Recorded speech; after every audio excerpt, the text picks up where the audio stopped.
Bismillah ar-Rahman ar-Rahim. In the name of Allah, the most beneficent, the merciful.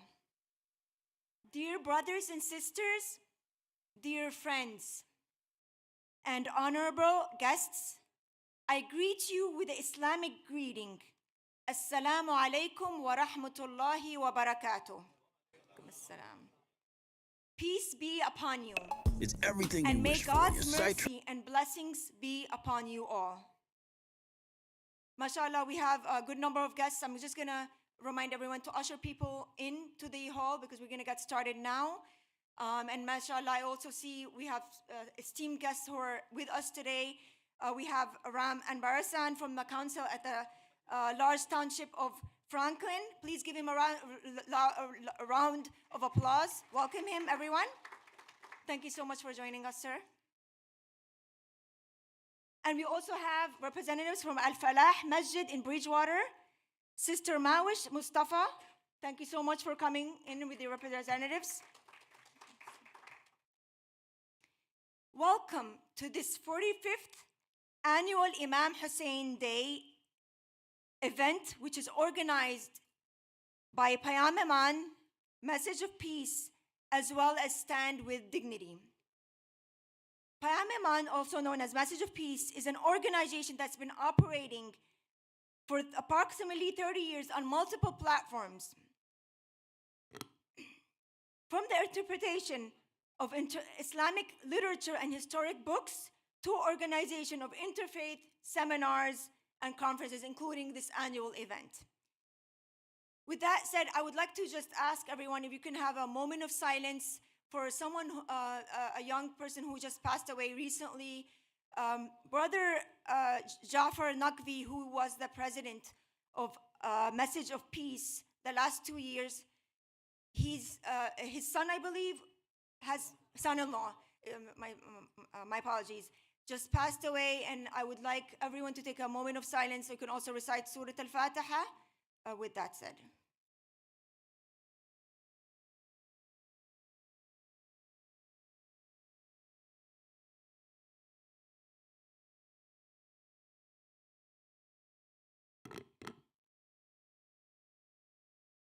Thank you.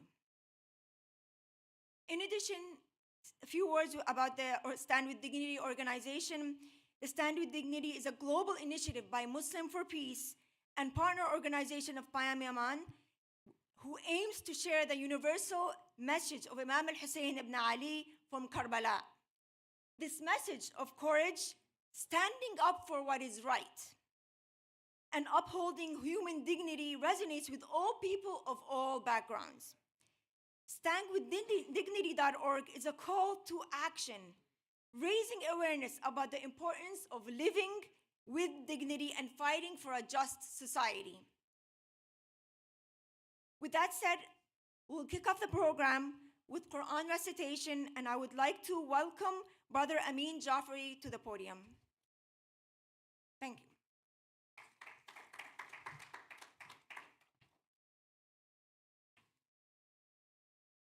Assalamu alaikum, everyone. Reciting the last 15 verses from Surah Fajr with a loud salawat. Allahumma salli ala. أعوذ بالله من الشيطان الرجيم. بسم الله الرحمن الرحيم. وأما إذا ما ابتلاه فقدر عليه رزقا فيقول ربي أهانني كلا بل لا تكرمون اليتيم ولا تحاضون على طعام المسكين وتأكلون التراث أكلا لما وتحبون المال حبا جما كلا إذا دكت الأرض دكا دكا وجاء ربك والملك صفا صفا وجاء يومئذ بجهنم يومئذ يتذكر الإنسان وأنى له ذكرى يقول يا ليتني قدمت لحياتي فيومئذ لا يؤذب عذابه أحد ولا يؤثق وثاقه أحد يا أيتها النفس المطمئنة ارجعي إلى ربك راضية مرضية فادخلي في عبادي وادخلي جنتي صدق الله العلي العظيم. صلوات.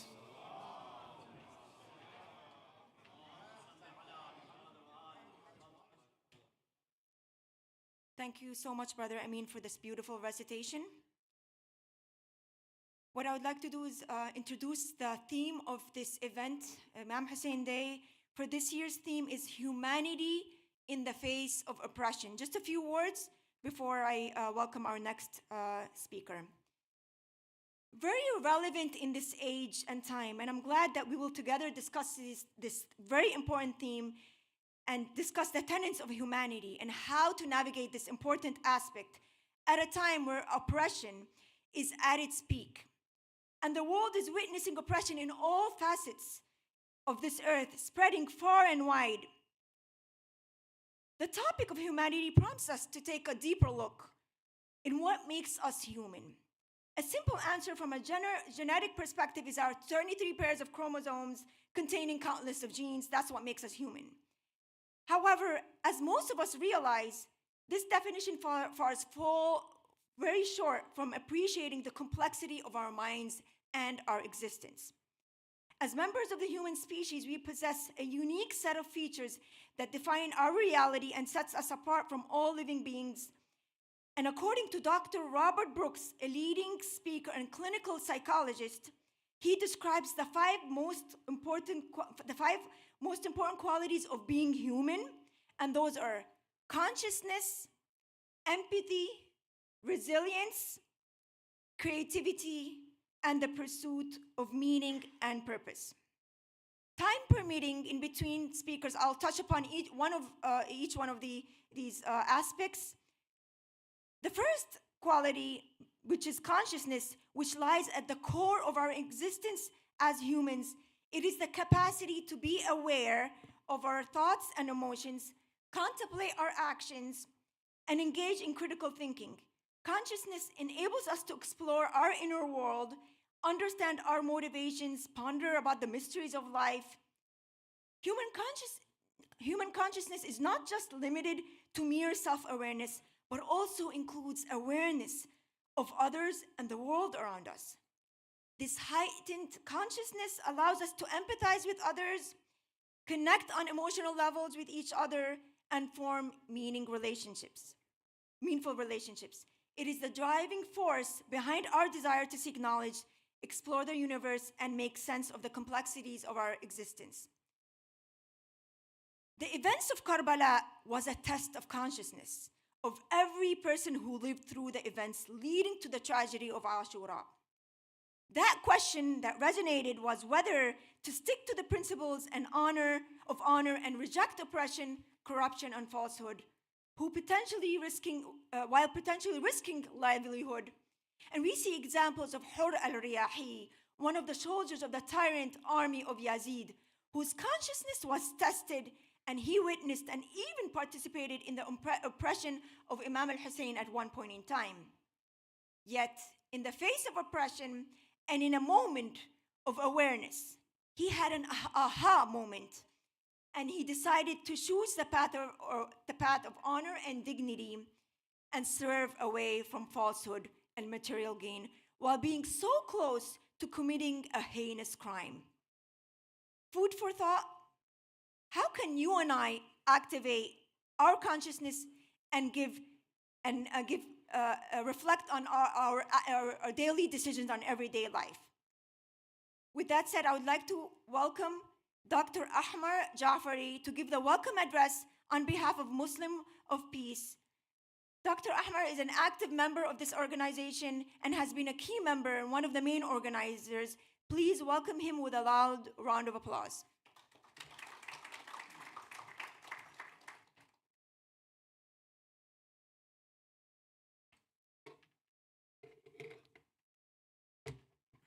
Assalamu alaikum.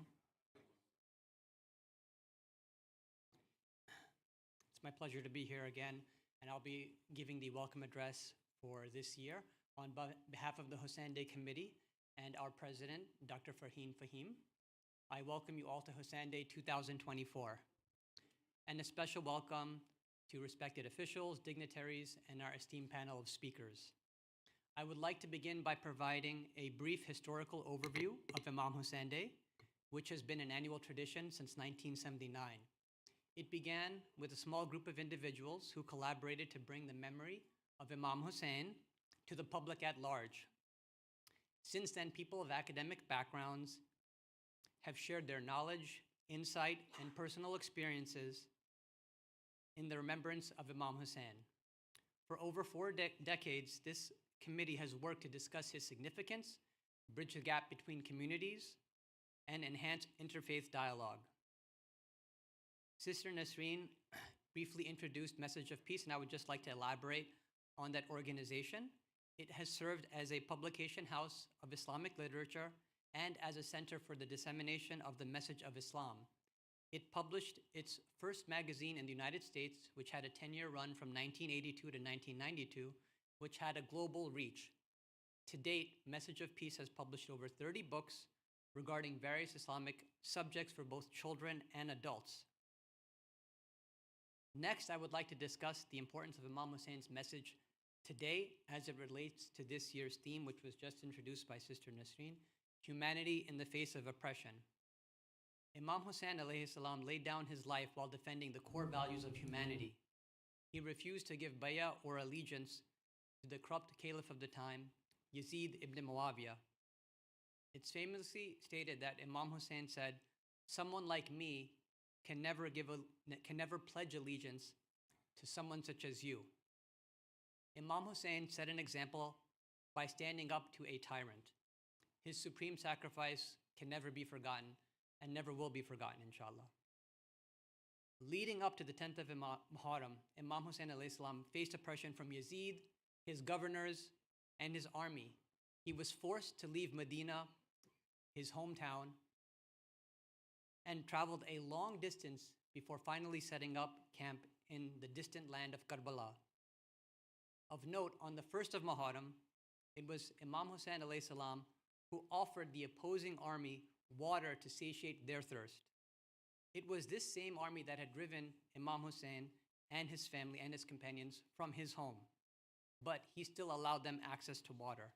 He maintained his decency and humanity while being oppressed.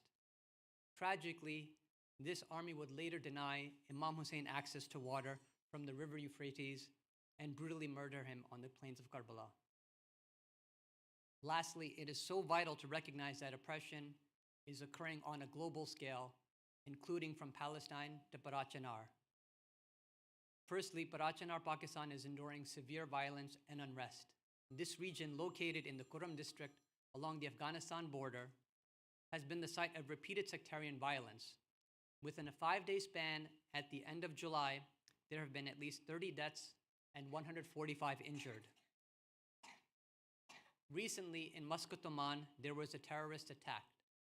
ISIS claimed responsibility for this vile act in which terrorists unleashed bullets on azadars, or peaceful mourners commemorating the sacrifice of Imam Hussain.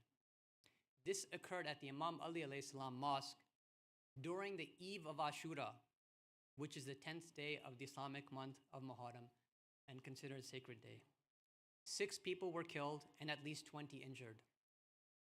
Lastly, I feel compelled to mention Palestine. Palestinian territories have been under Israeli occupation for over 50 years. Just last night, this is breaking news, the BBC reported that 90+ people were killed and dozens injured in the bombing of a shelter in a school in Gaza City. This shelter was housing forcibly displaced Palestinians. Per the reports, the Israeli military was reportedly targeting a Hamas command center embedded in the school. It is imperative to recognize that we have reached a critical point, an absolute catastrophic level of violence and oppression, ongoing conflict, human suffering, and death. Since October 7th of last year, the death toll has risen to over 40,000 Palestinians killed.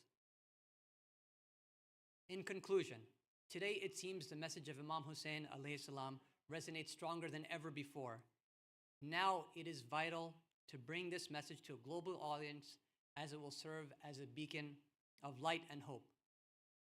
I hope that our guests in attendance will gain some appreciation and insight from the life and message of Imam Hussain. We hope that today's speaker panel will help you find that spiritual connection to God in these difficult times that we all face through Imam Husain's example. Thank you.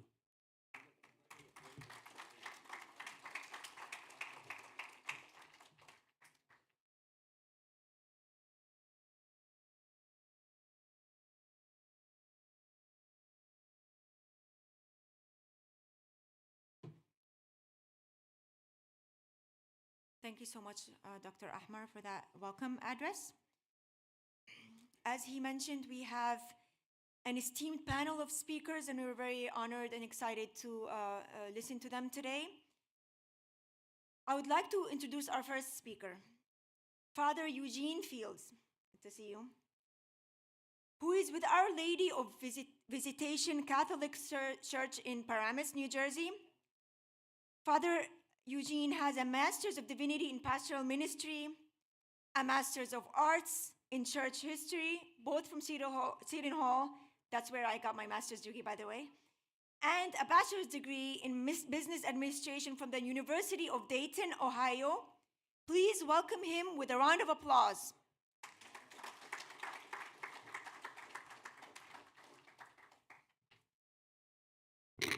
Thank you, sister. Let me begin by sharing just a very quick story with you. A week ago, last Thursday, I was traveling west on Route 78 heading towards Virginia. With me in the car was another priest, a Father Phil Latronico. This is relevant because a week ago, I received a phone call asking me to be here today to speak to you about Imam Hussain. Now, I'll be honest with you. A week ago, I did not know who Imam Hussain was. I had no idea about the tragedy of Karbala, nor was I aware that this celebration was taking place. I simply asked the question, are you available next Saturday afternoon to speak for a few minutes, to our community? And I said, yeah, I could probably do that, having no idea what I was agreeing to. So I give that to you only just to kind of let you know that I am happy to be here today, and I'm thrilled to be a part of the discussion group and part of this panel, but I apologize if I mangled a name, a title, a place, because it was only a week ago that I really started getting into all these things. I am very happy for the internet, because you can get a lot from it though, but I know it's not necessarily always the right information or in the right context though. So I think I've got an understanding of things, but I apologize, if I do kind of venture off, forgive me for that. Part of my background is twofold. As mentioned, I do work for the Archdiocese of Newark, serving there as a priest in the diocese. I also serve as a member of the Archdiocesan Ecumenical Commission. It is part of the diocese's mission to have dialogue with both the Christian churches as well as the different religions, such as we are gathering here today to do.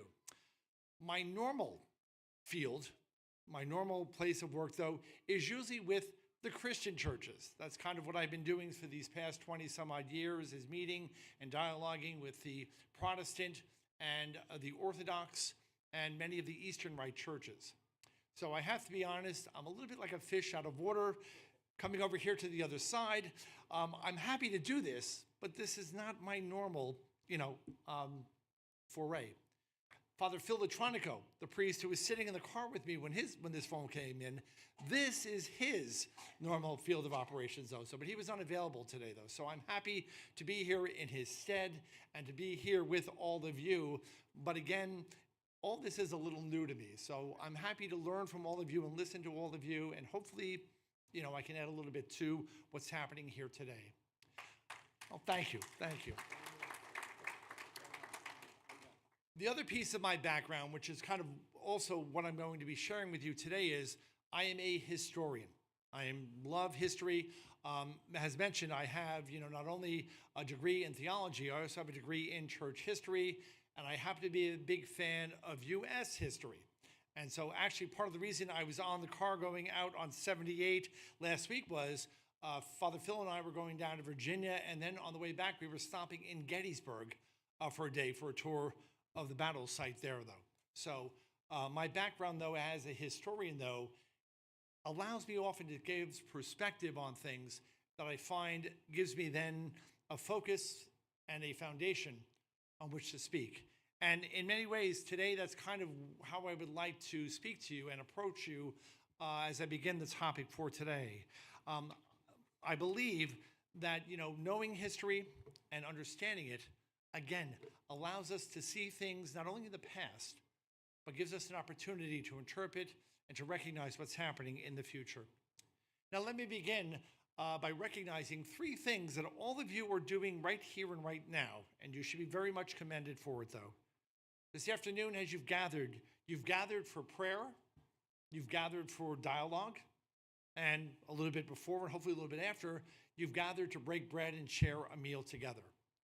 While those may not sound like very exciting actions or very exciting things to be doing because you do them all the time, they are three actions that are heavily rooted in all of our faiths, in the Christian faith, the Jewish faith, the Islamic faith, reminding us that we're not that different. But even more importantly, those three actions, prayer, dialogue, breaking bread, sharing a meal together, those are three weapons, if you will, or those are three tools, if you will, that can truly fight oppression, that can truly stop something from happening.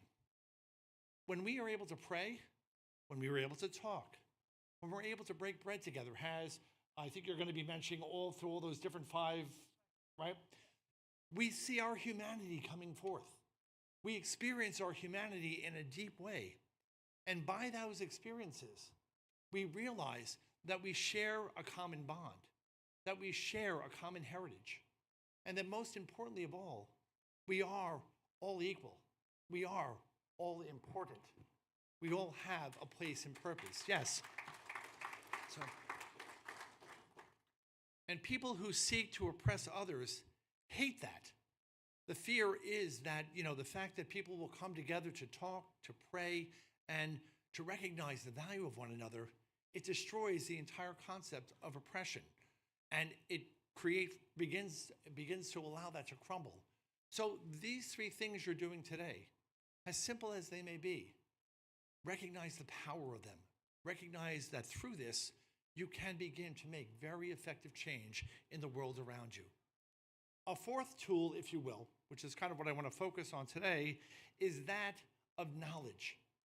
As we'll hear, as we've already spoken up a little bit, the idea of knowing something, the idea of speaking that truth, speaking that understanding, sharing that with people around us, that is a tool, that is a weapon, that is something, again, that oppressors fear, because knowledge destroys the facade that is created.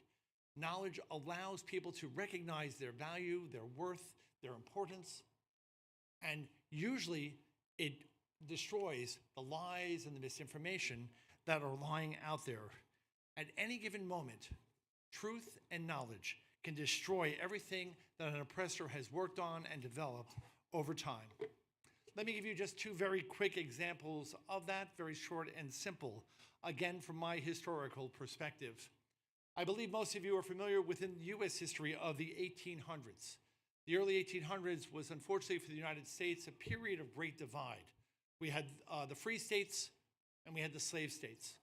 And in the 1800s, part of the justification of slavery came from my faith, from Christianity. There was a small Bible, a very small Bible, a book of faith that was created in the South that was used to justify that was used to promote slavery in the southern states. Now, granted, there was a common practice of old. When one nation conquered another nation, they would take the victorious nation would take the inhabitants of that other nation and bring them into bondage. That's been done for thousands and thousands of years. And, the slavers took that concept and applied it to slavery. But they also took the notion of slaves who were mentioned in the Bible out of context, out of historical perspective, and used it as a way to oppress, millions and millions of African Americans. And one of their greatest fears, though, was knowledge, that the slaves would understand that they were being immorally repressed, that they were able to think on their own, work on their own, act on their own. They were fearful of that. And they were fearful at any moment that truth and knowledge could destroy the entire South. And so they fought and tried to, as much as they could, keep the slaves illiterate, keep the slaves, without knowledge, keep them as insulated as possible. They knew what they were doing was wrong, and yet they did not want to let go of that power. And again, they used Christianity as one of the means to justify what they were doing. A similar idea holds in Nazi Germany during the Second World War. Hitler and his leaders actually used American law as part of their justification for the Holocaust.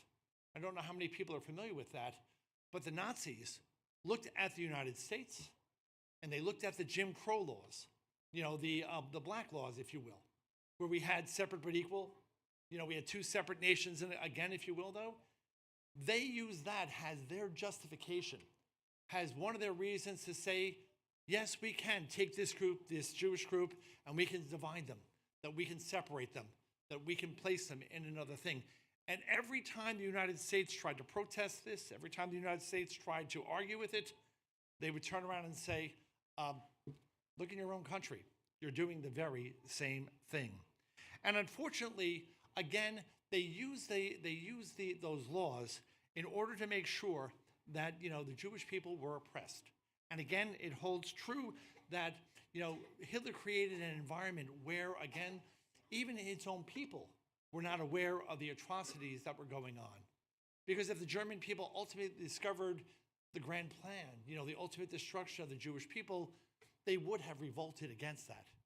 The Nazis had to hide it from their own people for fear that that truth, for fear that that knowledge would crumble and destroy everything that they were building up and everything that they were trying to do. So knowledge, again, is a tool, and a powerful tool, that given to the common person, you and I, we can do incredible things with that. And with knowledge, we can again begin to chip away, begin to destroy, begin to dismantle, begin to take oppression and break it down. Now today, I was invited to speak about both John the Baptist and Imam Hussain. I did not forget about that, by the way, so I apologize for that little history lesson. So that's my background, though, so I do apologize for that, though. It should be noted, as I think even part of the discussion has been, both died because they not only had a knowledge, but they had a willingness to share that knowledge and share it with others. In case you're not familiar with John the Baptist, he is one of the saints, one of the prophets of the Christian church. And John was recognized as being a miracle birth who was created in order to be the forerunner, to be the herald, to be the one who would announce the coming within the Jewish faith and ultimately within the Christian faith of the Messiah, Jesus Christ, our Savior. And by all accounts, John did just that. He lived his life preparing the people for the coming of the Messiah. And when the time came, by the way, which again was even back in the day remarkable in and of itself because John had such great popularity and such a great following, when John recognized that Jesus had come amongst the people and was getting ready to begin his mission, John stepped down. He gave up his power. You never hear of people doing that. You never hear of people, letting go of power. But John recognized that his journey was coming to an end, and he handed the reins forward to that, though. John, though, made one mistake, just one. It was a small one, but John made a mistake nonetheless. John unfortunately recognized that the king at the time, King Herod, was married. Problem was, he was married to his brother's wife. And John kind of mentioned to the king, that's wrong, should not be doing that. John forgot one of the most basic lessons about dealing with despots, tyrants, and kings. You never tell them they're wrong, and you never tell them they're doing something that isn't right, because that never ends well. And ultimately, John was beheaded for that reason, because simply John said, what you're doing is wrong. But John held on to that to the very end. He was willing to lose his life to hold on to that knowledge and that truth. And as we just heard a few minutes ago, for Imam Hussain, the same holds true. And by the way, for, again, just a little bit of history within the Christian church, John's successor, Jesus, he died for also speaking the truth. Many a Catholic, by the way, Christian and Catholic, have no understanding of why Jesus died. They believe, he went to the cross for our sins, which is true. But the cause of his death, the reason why he was killed, most people think it was because, he was the Son of God. According to the Romans, he was an insurrectionist. He was somebody who was going to cause problems to the Roman Empire, and they needed to get rid of him. For the Jewish leaders, it wasn't about insurrection. It wasn't about, that he was the Son of God. He was giving people a knowledge, and he was giving the people a way in which they could live their lives. And the Jewish leaders could not handle this. They could not accept that he was more popular, he was more knowledgeable, and certainly he was able to give them something that they could grasp. And they were jealous of that. They were hated of that, though. And ultimately, they sent him to Herod to be killed. Now, mind you, when Jesus was tried in Jewish court, he was found guilty of blasphemy, for saying he was the Son of God. When they go to Herod, the blasphemy is nowhere to be heard. They go, oh no, he's an insurrectionist. You got to kill him for this reason alone. Because they didn't want to, they were afraid that if they, brought the charge of blasphemy to Herod, Herod would have laughed them off the stage and just had gotten rid of them, though. So Jesus dies, in the Christian faith, Jesus dies for our sins, but he also dies because he's sharing a knowledge and he's sharing an understanding of others. Am I running out of time here? Thank you. That's okay. That's good. It keeps me in line. I appreciate that. Thank you. One more page, I promise. So, just very briefly, I was reading this week about the story of Karbala. And again, up to this week, I had never heard the story before. So, a very fascinating story, a very brutal and bloodthirsty story as well, though, about not only the death of Imam Hussain and his family, but all that followed. And again, as was mentioned, he also died because he was fighting for the truth and was fighting for a justice and unwilling to yield in that. And the understanding of that is tremendous.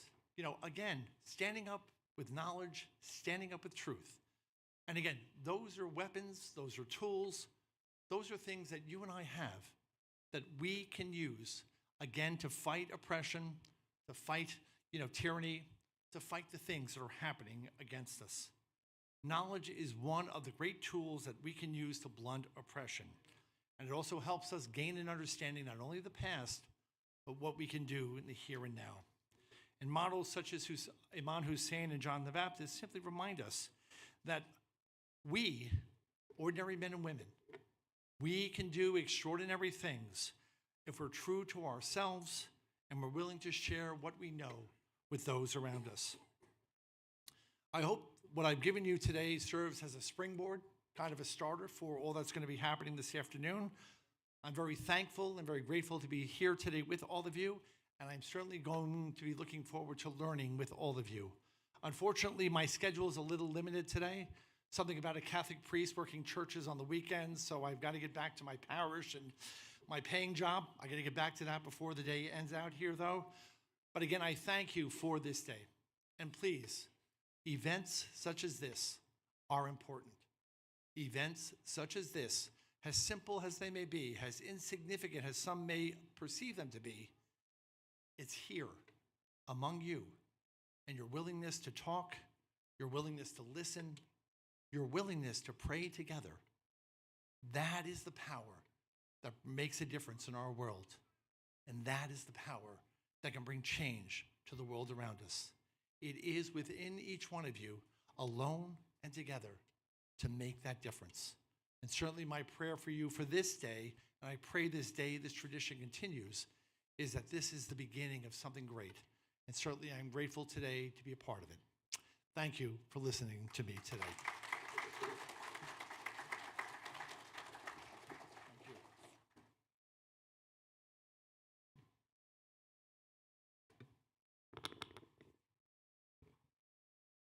Thank you so much, Father Eugene Fields, for those powerful words and for reminding us about the importance of knowledge and speaking that truth, which is a powerful tool, especially in the face of oppressors today.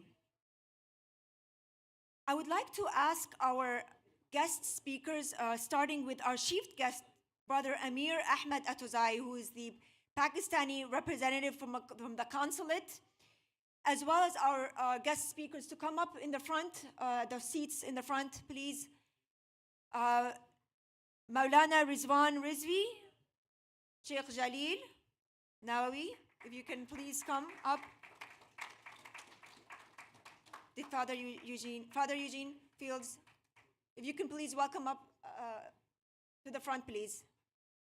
No, it's okay. Towards, yeah, thank you. Please give them a loud round of applause, please.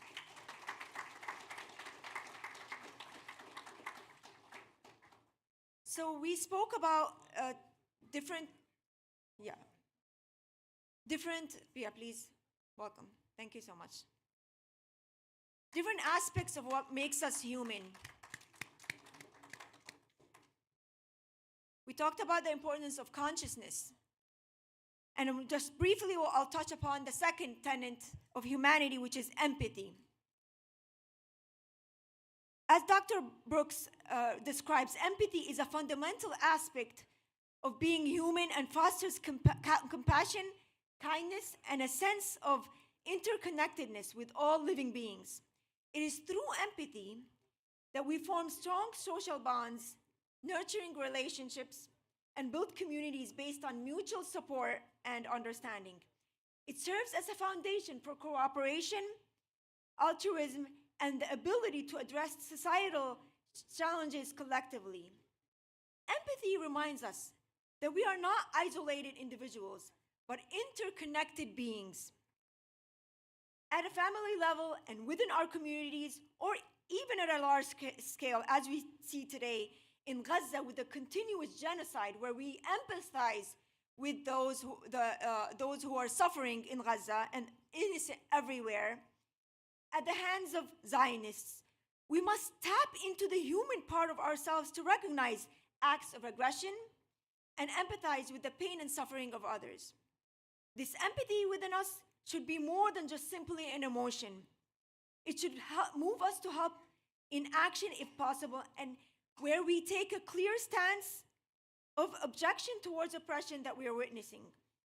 So surely when we commemorate the tragedy of Karbala, linking it, of course, with Imam Hussain in the Masjid of Karbala, and walk through the painful memory lane of Ashura, our hearts are broken as we cry for what has happened to Imam al-Hussain and his companions, and the torture that was casted on the women and the children. Food for thought. How can you and I activate our humanity and convert this feeling, this emotional feeling of empathy, to create positive action of care and kindness to others? With that said, I would like to introduce our next speaker, who really needs no introduction, Moulana Syed Rizwan Rizvi, who is a distinguished scholar and with a rich academic background in religious studies. He began his journey at the Imam Ali Seminary in Chicago and continued at the Islamic Seminary of Qom, where he studied under renowned theologians and earned a bachelor's degree in theology and philosophy. Further honing his experience, Moulana Rizwan Rizvi obtained a master's in Arabic from the University of Damascus and is pursuing a master's of Islamic studies degree from Middlesex University. He is fluent in Arabic, Persian, Urdu, and English, and is currently serving as the religious director at Muslim Foundation Inc. here in Masjid-e-Ali. Please welcome him with a round of applause.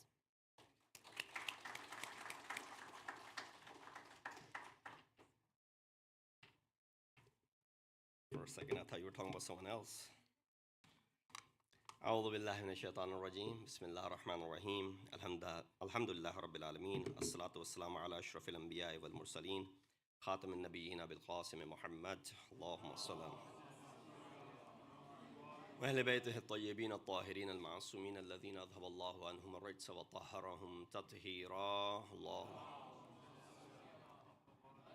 أما بعد فقد قال أمير المؤمنين علي بن أبي طالب عليه الصلاة والسلام لمالك الأشتر الناس صنفان إما أخ لك في الدين أو نظير لك في الخلق صلوات على محمد وآل محمد اللهم صل I begin by greeting everyone and welcoming everyone as being host of this annual Imam Hussain Day program, which is, by the way, as old as I am, or I should say that I am as old as this program now. That itself is a testament to the ongoing success of this program, that it happens every year and it's been continuing for the past 45 years, and inshallah will continue until the zuhur of Imam over time. I begin under this topic of humanity in the face of oppression by quoting a hadith from our first Imam, who, when he said these words to Malik Ashtar, when he had appointed him to be the governor, he said, and he sent many instructions, but one of the instructions that Imam had given to him, because Malik Ashtar was going to be a leader for both Muslims and non-Muslims. He said, remember this, an-nasu sinfan, people are of two types. Imma akhun laka fid din, either they are your brothers in faith, or nadirun laka fil khalq, or they are equals in humanity.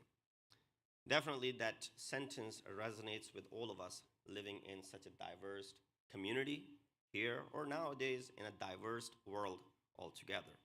But in order to understand humanity in the face of oppression, we need to first exclusively understand the words humanity and oppression. There could be difference of understanding by some people as to what humanity means. Humanity is the human race, which includes everyone on this earth. It's also a word for the qualities that make us humans, such as the ability to love and have compassion, be creative, and not be a robot or an alien. The word humanity is from the Latin word humanitas, for human nature, kindness, feeling. Humanity includes all the humans, but it can also refer to the kind feelings humans often have for each other. When people do bad things, it tests your faith in humanity. When people ask for money to help feed starving children, they're appealing to your sense of humanity. Oppression, on the other hand, is when a person or a group in position or power controls the less powerful in cruel and unfair ways. Power concedes nothing without a demand. It never did, and it never will. Those are the words from Frederick Douglass, a former slave who devoted his life to ending the oppression of black people at the hands of the powerful white slave owners. The Latin root means of oppression, pressed against. And oppression feels like hands pressing your head, keeping you down. With the terminologies out of the way, we can dive into the impact Imam Hussain has on as far as humanity is concerned. Imam ﷺ, in the events of Ashura in Karbala, became a symbol of courage, justice, resistance against oppression by standing up against the tyranny and corruption of his time.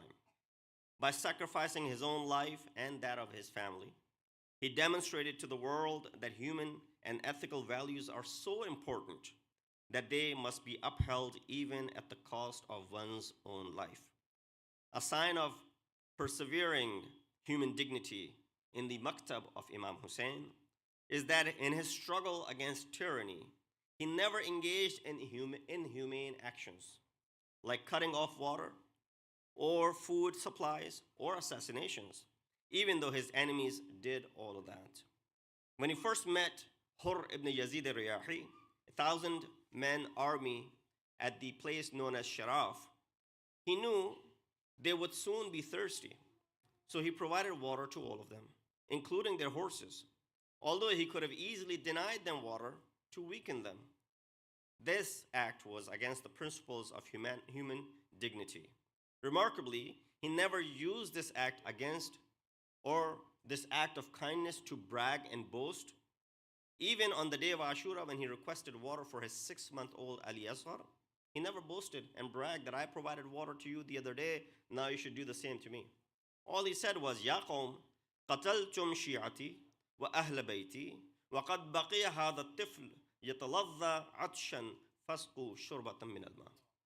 All he said was, O people, you killed my followers, you killed my family members, all that I have remaining is this young child, by the way, 6-month-old, who's thirsty, yataladha atshan, and you can see and feel this thirst from his dry mouth.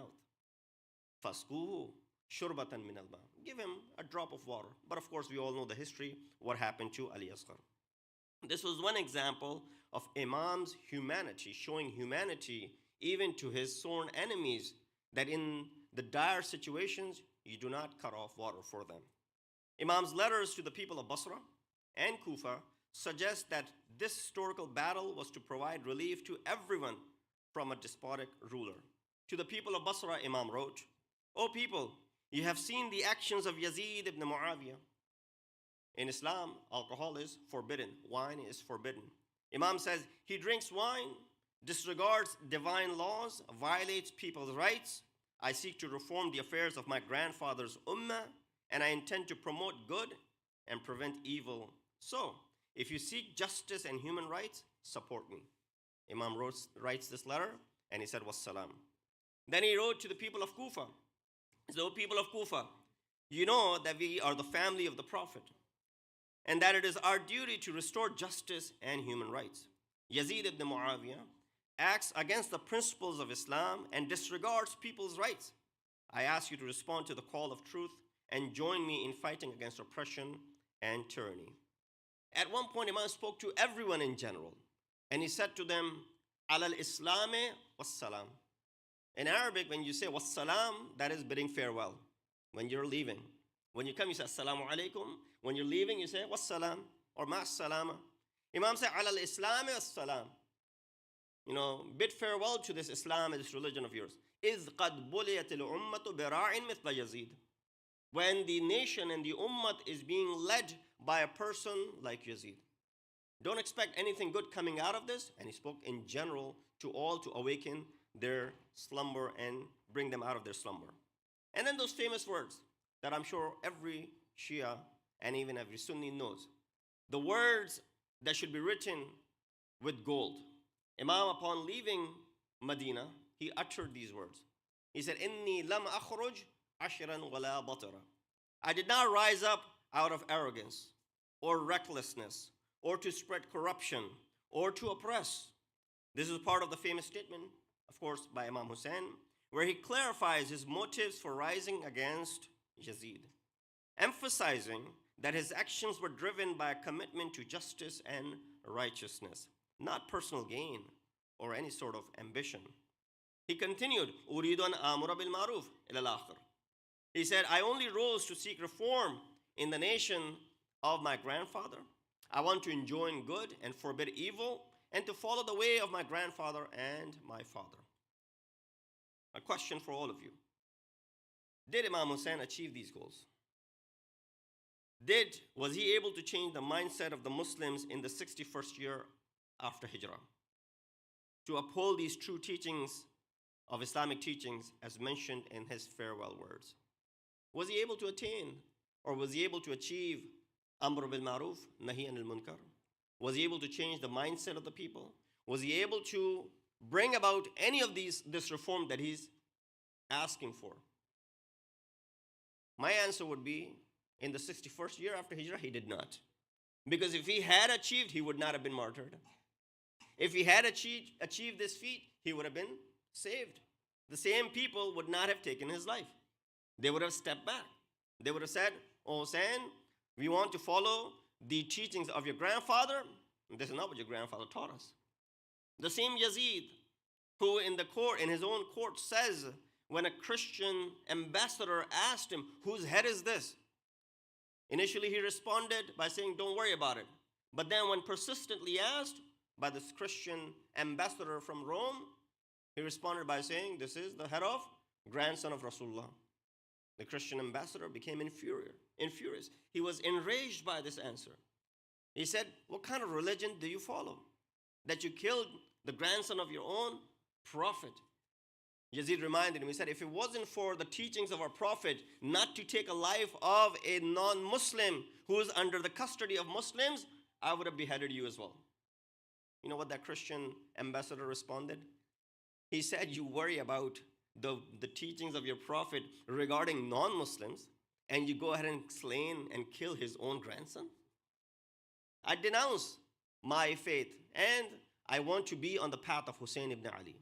This does not stop you from killing me. Go ahead and take my life as well." It is mentioned in the books that his life was also taken because he stood up at that juncture to speak up for the truth. So Imam did not achieve any of these goals in the 61st year after Hijrah. But of course, moment after that, 14 centuries have passed. Every single one of these things are upholding due to that sacrifice. The principle of freedom and preserving human dignity. My last point before I bring you to close. This is important. Let's not limit Imam Hussain to standing up against oppression, standing up against despotic ruler, for human rights, for other things that we associate with Imam Hussain. Let's not limit him. These are good things to draw closer and bring people closer to you. But Imam ﷺ was also trying to achieve one more thing. As I said, he didn't achieve any of these in the 61st year after Hijrah. Imam said, "You don't want to listen to me? Fine. You don't want to follow my lead? Fine. You want to choose Yazid to be your leader? Fine. You want to go ahead with all of these atrocities? Fine. But know that Hussein will never come under your disgrace. Hayhat min nadhillah." He famously said, "Ala wa inna da'ya ibn da'i qad rakkazani bayna thnatayn bayna silati wa dhillah." Hayhat min nadhillah. This person has put me in a difficult spot between a sword and disgrace. Hayhat min nadhillah. Hayhat in Arabic means away. Far away is zillat from me. Disgrace can never come close to me. So I'm going to go ahead and stand up with the sword in my hand. Imam ﷺ is giving us another important lesson over here. That is to live with dignity and honor. Never undercome by the oppression that is happening. But if you have to leave and if you have to be killed, leave with dignity and honor and reverence. And that is why 14 centuries later, whose name is revered? It is Hussein ibn Ali. Whose disgrace is Yazid ibn Muawiyah. Sallu ala Muhammad. The principle of freedom in preserving human dignity. At that time, the meaning of allegiance, bay'ah, as was alluded earlier as well, was that Imam Hussain would pledge allegiance to Yazid in exchange of his life. In other words, Imam Hussain would be buying his right to live through this pledge. However, Hussain firmly believed that no one other than God has the authority to grant this right to life. Therefore, he stated that pledging allegiance to Yazid was incompatible with his human dignity. And that is the reason I'm not going to pledge allegiance. This is the statement of Imam Hussain during the events of Karbala, where he resolutely rejects submission to oppression, emphasizing his commitment to uphold justice and dignity even at the cost of his life.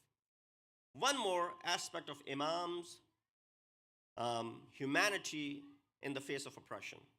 At the end, it is important to note that in the battle of truth, haqq and batil, a believer holds value and dignity, deserving of honor based on their level of piety and commitment. And even today's nations, how they honor their, their returning soldiers or those who have lost their lives. This respect is evident in the events of Ashura as well, where Imam Hussain recognized his companions as the most loyal. He said, even my grandfather did not have such loyal companions, nor did my father. On the day of Ashura, he elevated their dignity by personally attending to each martyr, praying for them, and making no distinction between his noble son Ali Akbar and his African servant. He did not make any distinction between the two. He said, both are same to me as far as they have fallen to this ground and as far as they have given their blood for the cause of Allah. So he did not distinguish between the two. A few words from those who've been impressed by Imam Hussain. You've heard these words repeatedly, so I'll go through it quickly. Charles Dickens, famous English writer, said, I don't understand if Hussain was fighting for worldly desires. Why were his sisters, women, and children with him? Therefore, reason dictates that he sacrificed himself solely for the sake of Islam. Thomas Carlyle, English philosopher and historian, says, the best lesson we learn from the tragedy of Karbala is that Imam Hussain and his companions had steadfast faith in God. Their actions prove that numerical superiority is irrelevant when truth faces falsehood, and Hussein's adherence to the truth with such small group still amazes me. Edward Brown, renowned English Orientalist, said, is there a heart that hears the tale of Karbala and does not become imbued with sorrow and grief? Even non-Muslims cannot deny the purity and sincerity of the spirit in his Islamic struggle. Frederick James said, the lesson of Imam Hussain and every other martyr hero is the eternal principles of justice, compassion, and love exist in this world. Whenever we resist for these qualities, they will always endure. Thomas Masaryk said, although our priests also move people with the sufferings of Christ, and again, this is not a knock on Jesus, but these are the words of a Christian priest.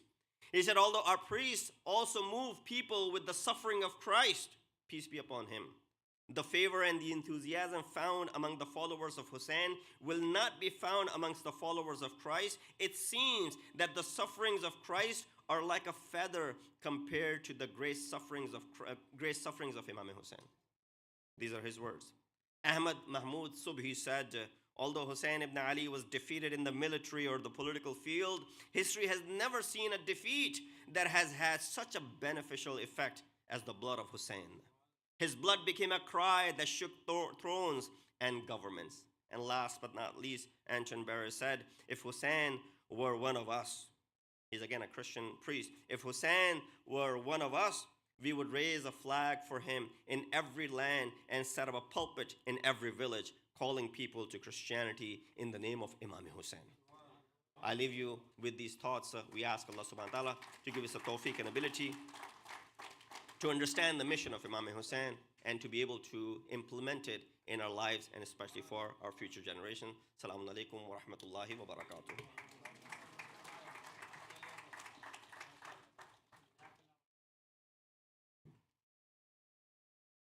Thank you so much, Moulana, for honoring us with these beautiful words of wisdom, and that Imam Hussain transcends beyond just a fighter against oppression. He represented freedom, dignity, equality, honor, sacrifice, and the list goes on and on. And in fact, I would say, today we're honored to do this Imam Hussain Day in honor of this esteemed personality, but if we can do days and years and beyond for Imam Hussain, it still wouldn't suffice. With that said, it is my honor to introduce our chief guest, Brother Amir Ahmed Atozai, who is the Pakistani Consul General. With over 2 decades of experience, he holds a master's degree in English literature from the University of Peshawar. His last assignment at the headquarters was Director General, East Africa and Pacific. During his professional career, he has served at Pakistan High Commission, Canberra, Dhaka, and Pakistan Embassy in Moscow. Brother Amir is a Russian language expert and also has served at the Ministry of Foreign Affairs in Islamabad at different positions. He is married and has 3 kids. Please, please welcome him with a loud round of applause. Thank you so much. نحمده ونصلي على رسول الكريم أما بعد فأعوذ بالله من الشيطان الرجيم بسم الله الرحمن الرحيم. انتهائی گراں قدر خواتین و حضرات, ladies and gentlemen, assalamu alaikum and a very good afternoon to you all. You know, the life and the theme, the life of Hazrat Imam Hussain alayhi salam, and the theme that we have today, it is so huge, it is so grave, it is so sublime, it is so important that, believe you me, I feel too much under the burden of, what to speak. However, I'll be brief and I'll be to the point. I'll be very short. Today, I'm supposed to be speaking about one of the most profound figures in the history of Islam. The life, the lessons, the struggles, and specifically today's theme, that life in the face of oppression, that is very relevant to today's world. Ladies and gentlemen, one lesson that when I received the invitation and I was thinking how this could be relevant to us today's Muslims, is the household that Hazrat Imam Hussain alayhi salam found in his life. Look, his grandfather, Hazrat Muhammad sallallahu alayhi wa sallam, his walida muhtarama, Hazrat Fatima alayhi salam, his father, an immense personality, in any, wisdom, knowledge, strength, power, vision. So the role models that he got in his household were supreme. What does that teach us? That is the most important thing, and specifically for all brothers and sisters who are living in the United States of America or elsewhere in Europe or outside the Islamic countries, that we need to be role models and befitting role models for our kids. We need to afford them, provide them an environment where they could be brought up in a way that they don't have any gray areas. They know white from black and black from white. That is really important lesson for us, that while staying abroad, we try intentionally to give and establish such an environment inside our household so as to turn ourselves as their parents or siblings, whereby they can have symbols in us, whereby they can learn from us. So that is one lesson for us. That because, as a career diplomat, I go abroad, I see my Muslim brothers and sisters.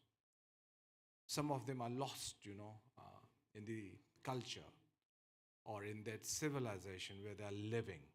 There's nothing wrong with living abroad. There's nothing wrong with taking the best practices, learning the best practices from that civilization. But forgetting about your basic values, forgetting about your basic principles is not a good thing. The second most important thing is standing with justice, standing against tyranny, standing with facts, no matter come what may, leaving no stone unturned to be able to stand for righteousness, to stand for what is right, and to be ever ready to pay any sacrifice for that. We all know the history. Yazid with his tyranny, with his oppression, with his darkness, with his waywardness, he was bent upon, it was not just a political fight. ladies and gentlemen. It was an ethical right. It was an ethical fight. It was a moral fight. Because if Yazid had progressed or been able to implement what he wanted to, there would have been total lack of moral values in the society. There would have been a total collapse of principles. There would have been a total collapse of the edifice of Islam. So it was a moral right. That gives us this lesson that we should be able, no matter come what may, we should be ready with our life, with our dignity, with our position, to be able to fight for what is right, for what is fact, and for what is, right, for the theme of righteousness.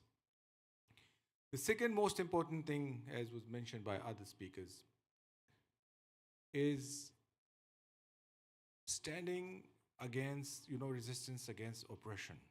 If you allow that, the human society would surely be turned into a lawless society. There'll be no compassion, as said by Sister. There would be no care. There would be no sharing. There would be totally, an environment where there'll be animals, there'll be beasts, there would be no human beings. So standing against, resisting against oppression is the second most important lesson. And then again, living with dignity and honor. We should not be forgetting about it as Muslims. We should have that clarity that, even if it's with our life, that, as a price that we have to pay, we have to live with dignity. They say in Urdu, मैं थोड़ा सा उसमें कहते हैं ना कि sir उठा के जीने की कीमत अदा करनी पड़ती है और सर झुकाने का मुआवजा मिलता है. So it's not easy, standing upright, standing tall, and they too in the odds, against the odds. And that, you are lesser in number.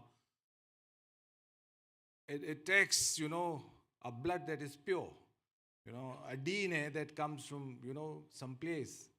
So we need that.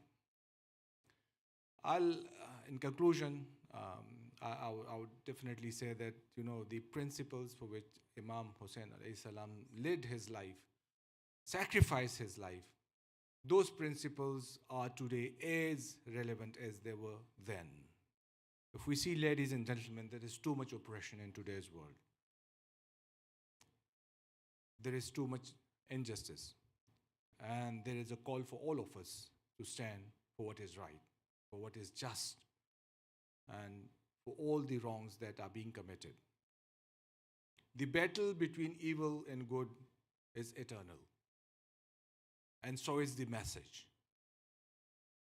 We should never forget. But today, we have gathered here in compassion and friendship and love, just to have a conversation or to have a talk regarding Hazrat Imam Hussain alayhi salam, whereas those dark forces which were there, bent upon, eliminating, Na'uzubillah, Hazrat Imam Hussain alayhi salam, are gone. Nobody remembers those. So that's another lesson, that we should always follow the path and life of Hazrat Imam Hussain alayhi salam. Because that battle between good and evil is never ending. And so are the principles. So is the path which has been left behind to us to follow. I thank you all, and I wish you and your families all the best. Thank you.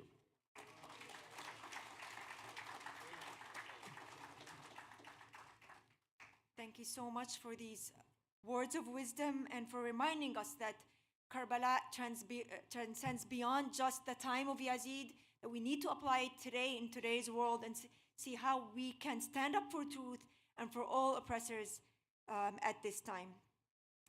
And we've been talking about humanity and that different aspects of humanity. And for those of you guys, hopefully everyone's paying attention, we talked about consciousness, empathy. The third one is resilience.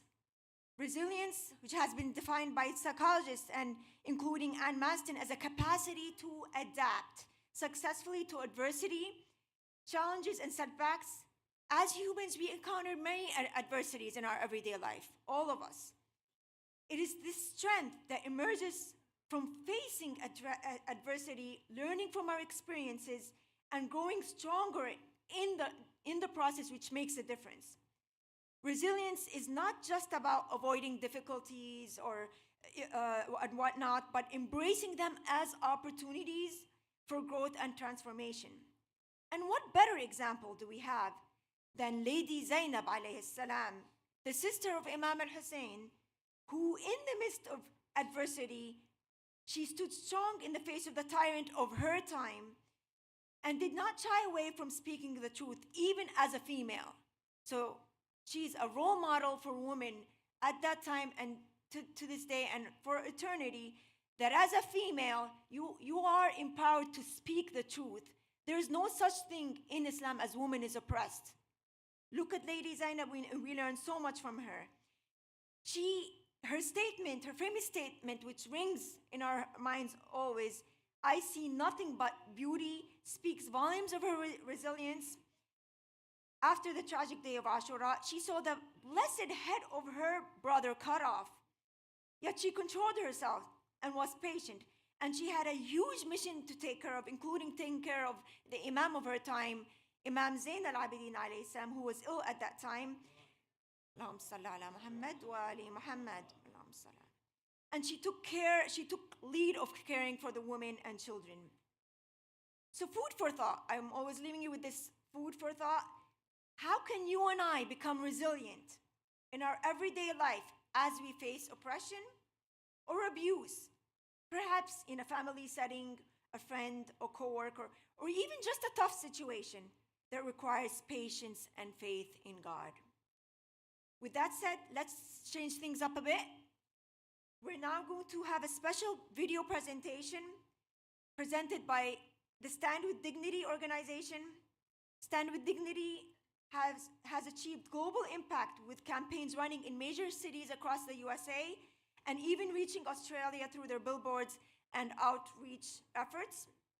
Their commitment is evident in the launching of ihussain.org, a comprehensive resource featuring a collection of 500 books about Imam Hussain in English, making this crucial figure, highlighting this crucial figure and his message more accessible to a global audience.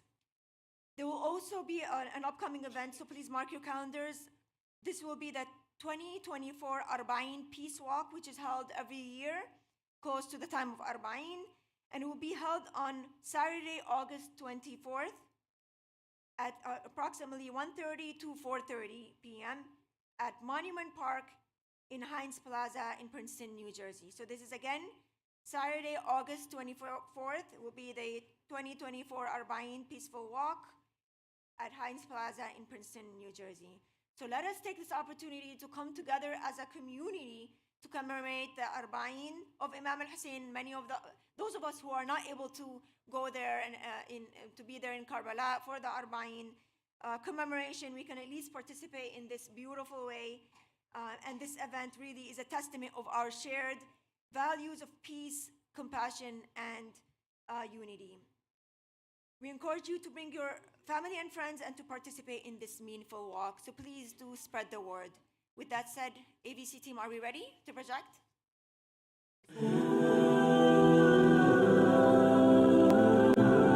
Salam, guys. We are here today representing Imam Hussain in New York City, in the beautiful city of New York.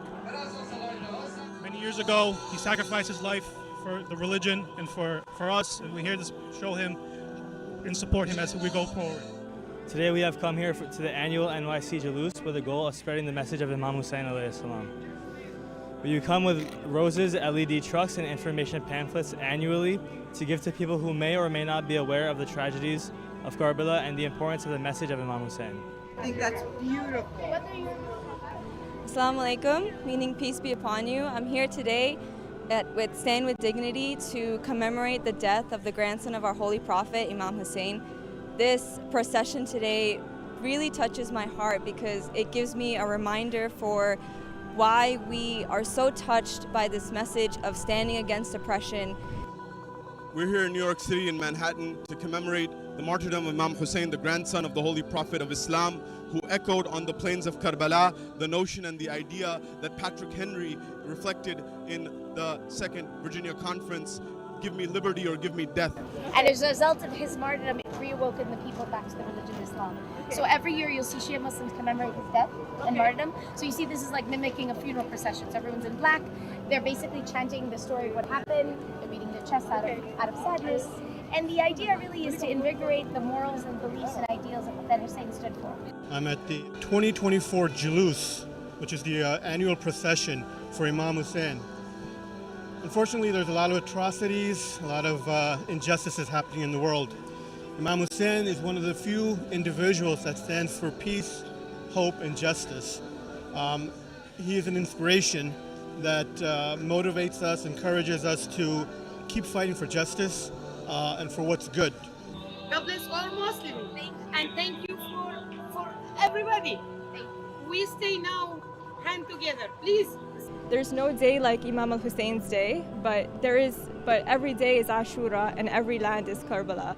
And the saying becomes ever more true as the years go on. My reflection is that it's wonderful they can have this every year on Park Avenue, and that we live in a country where we can have this kind of pluralism, and everyone here is always so welcoming, and they don't care if you're part of the community or not. They give you food and they're very open. So I think it's a great event for New York City every year, and for Shia Muslims, of course. لبيك يا حسين لبيك يا حسين لبيك يا حسين لبيك يا حسين. I'm here today to stand in solidarity with Imam Hussain alayhi salam. My flag says Labbaik Ya Hussain. Labbaik Ya Hussain basically means to stand with Imam Hussain alayhi salam and the tragedy of Karbala. This is the holy month of Muharram, and we're here in New York City to basically make other Muslims understand and the whole world to understand and why we mourn Imam Hussain alayhi salam during this holy month. Assalamu alaikum, peace be upon you all. Today we are here with Stand With Dignity, and our mission is to spread the message of Imam Hussain, our beloved Imam who died 1400 years ago fighting against oppression. Today we are here to share this universal message by handing out roses and pamphlets explaining how he stood up for equality, justice, and humanity, universal messages that we all share. That message isn't something that is just for us to have. It's something for everyone, regardless of color or race, to relate to and take lessons from.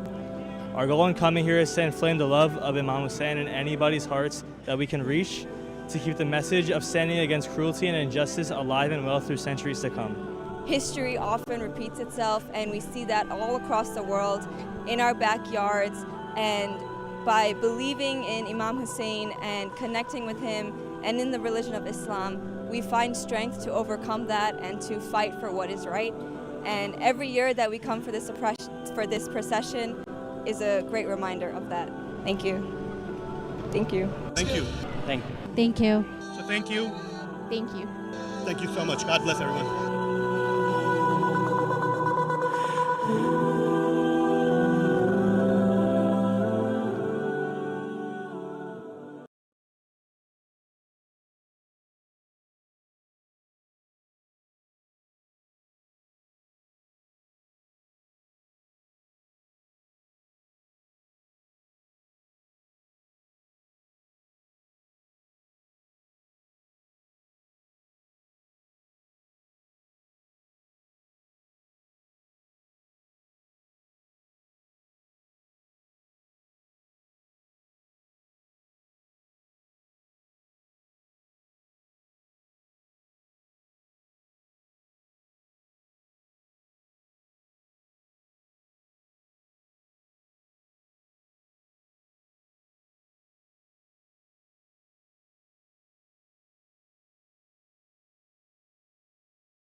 It's just about power and land and things related to material control. And so this world continued this world of empires continued with these empires clashing. Samuel Huntington wrote a famous work called The Clash of Civilizations. Some of you might have heard about this work some decades ago, where he divides the world into these civilizations. Sometimes those civilizations also had empires with them at various points in time. My point is this: the world changed. No longer do we have empires. Empires are, by their very nature, inefficient. The political economy of empires is not very effective because it's very wasteful. The ruler has to spend a lot of time and energy keeping the populations, and there are multiple, because remember, vast territories, under control, not rebelling, and so he has to have a large army. So it takes a lot of money to raise the army and to make sure that the army doesn't start siding with the people because they realize that maybe the central government's corrupt. So they have to spend a lot of money to ensure that the loyalty of this army is to the central government. And then plus they have to protect this territory from outside forces as well. So it's very inefficient. And plus, how do they raise the money? They collect taxes from the people. And so they try and collect as much taxes from the people as possible. But if they collect too many, then the people are going to rebel, and so on and so forth. So it's a very inefficient way to organize humanity and society. And what happened through a series of events that has to do with technology, it has to do with governance, it has to do with happenstance and Allah's plan, there developed a more efficient political economy starting in Europe. And that more efficient political economy, I'm not suggesting it's ideal or preferable to other ways of governance, it's just a more effective way of harnessing the power of society. And what I'm talking about here is nationalism. Nationalism is a transformation of the way that people are organized. They're no longer subjects to the emperor, but rather they are citizens. And the world now is a world of nation states where citizens to nation states, generally speaking, have 5 characteristics or 5 markers of what their identity is. And then they have, because they're citizens, buy-in into the nationalism of their, the national story of who they are as a people. And America aside, if you go other parts of the world, almost everywhere else in the world, most nation states have these 5 things in common amongst their populations, in the majority: religion, language, history, land, and culture. Again, religion, history, land, language, and culture. Most modern nation states share, the narrative of who they are as a people, share those 5 characteristics or those 5 identity markers. And then, because they share them, they also have a shared enemy, the other, the neighbors, etc. And what happened was there was a very violent transformation from the world of empires into the world of nation states. In Europe, there was the 100 Years' War. A lot of these European countries fought each other, but they developed a more efficient political economy that allowed them, through the industrialization and also this more efficient way of governance, to harness the power that allowed them to build bigger and stronger armies with greater technology that then allowed them to conquer Muslim lands and transform Muslim empires into subjugated nation states, like they did in Africa and Asia as well. So it's not that Europeans were superior with their theology or their faith. It's that they developed, through all of these happenstance of circumstance, a more a more effective and efficient political economy that allowed them to harness the resources of their people, even though they're smaller now, they're in nation states, to then build stronger armies and implement a program of harnessing the resources and subjugating peoples around the world. Now, what happened within the Muslim world? Well, part of what was exported from the Muslim world were the resources, oil and so many other resources. But what was imported was nationalism.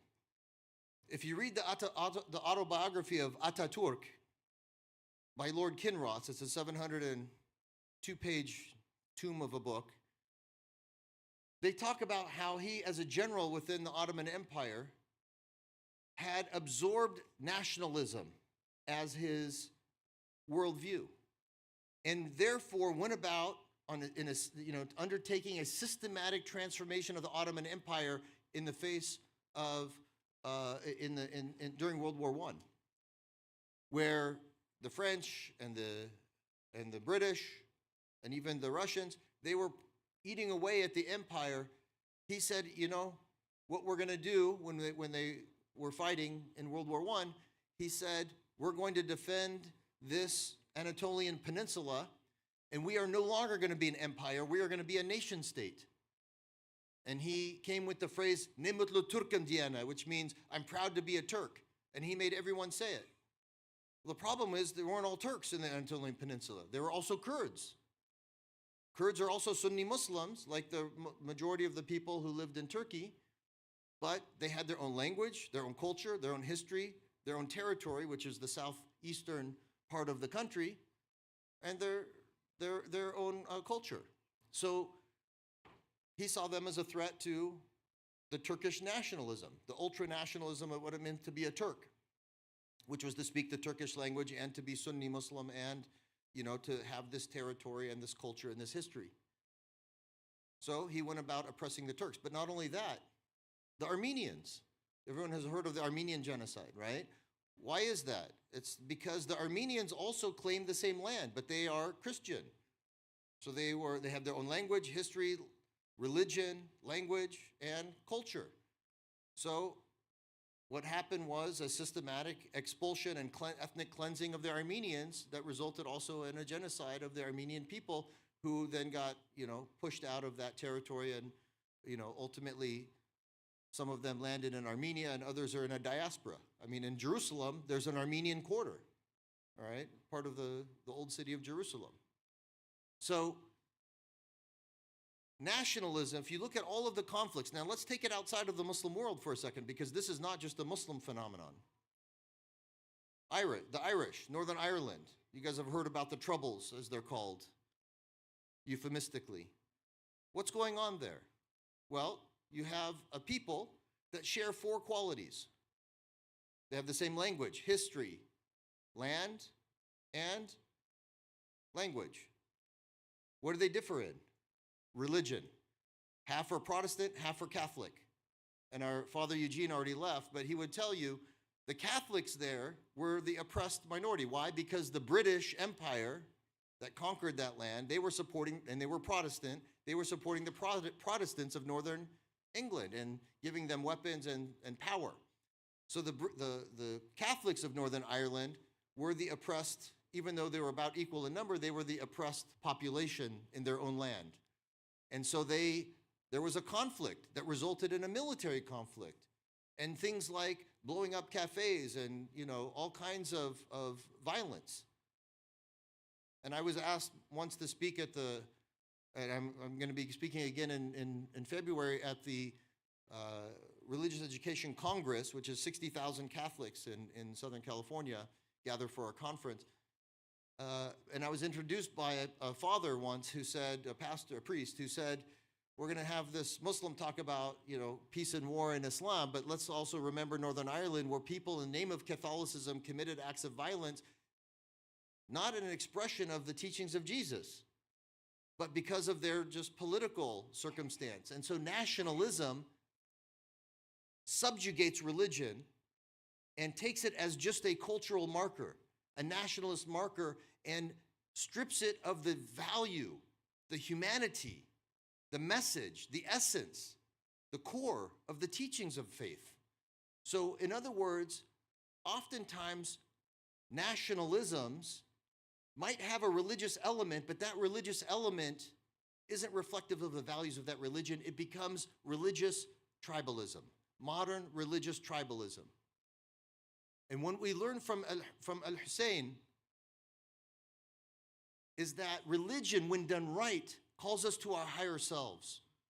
It doesn't allow us to be subjugated to a nationalism that's some worldly agenda. Religion is higher than that.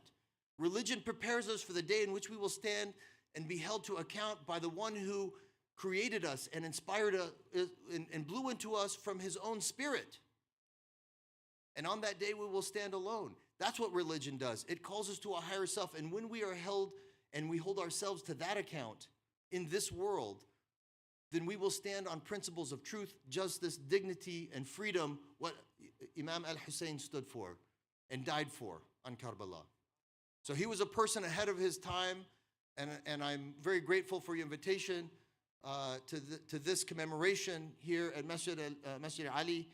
And I pray that Allah subhanahu wa ta'ala instills in us a courage, the courage of Al-Hussein, so that we can rise above our idiosyncrasies and not get sucked into a kind of religious nationalism that divides us and inspires us towards hatred and division, but rather unites our hearts through love of the divine, and because of love of the divine, love of each other, his creation, and unites us as humanity to achieve a more beautiful existence here on earth that reflects the beautiful message of the Prophet and his grandson, salawatullahu alayhi wa alihi.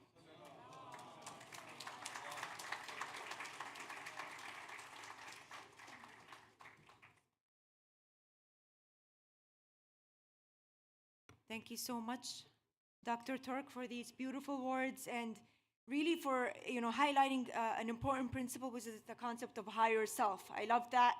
At the end of the day, Allah subhanahu wa ta'ala has created all of us. The human being is distinguished from the vastness of creation with that power of intellect and our ability to elevate ourselves to higher self.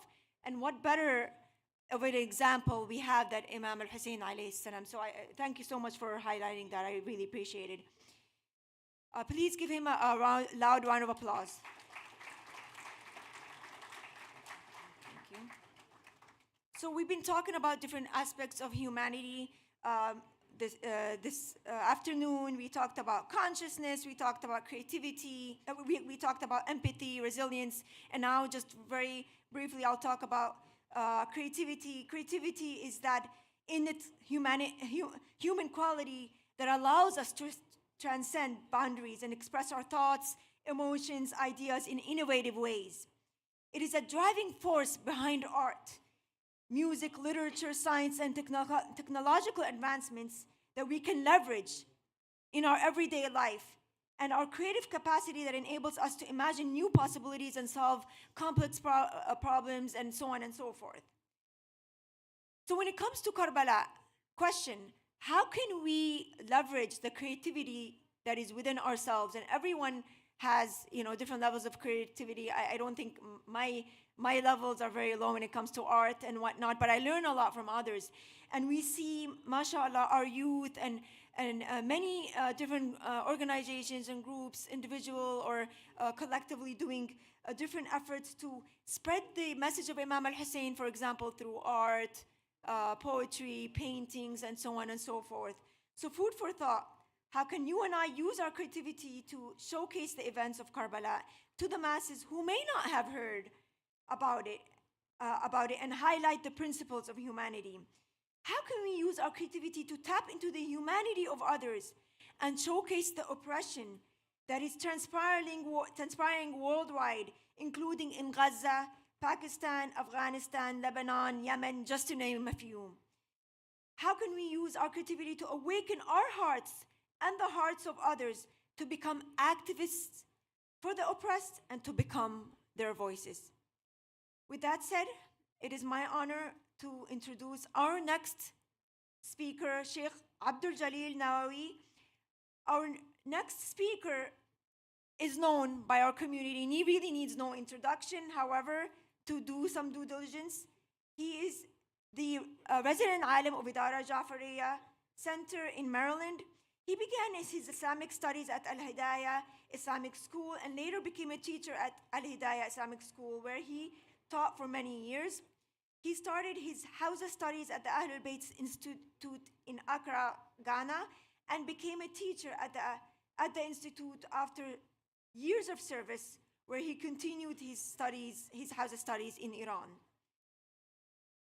As I mentioned, currently Sheikh Jalil serves as the resident Alim at the Idara-e-Jaferia Islamic Center in Maryland. He continues to serve different centers and mosques in addition to teaching in Islamic studies and Quran at the Muslim Community School, MCC, in Maryland. Sheikh Jalil today will speak to us about the humanity in which Imam Hussain alayhi salam was calling out for speaking against oppression. Please welcome him with a round of applause. Everyone, thank you so much. Thank you, Sheikh.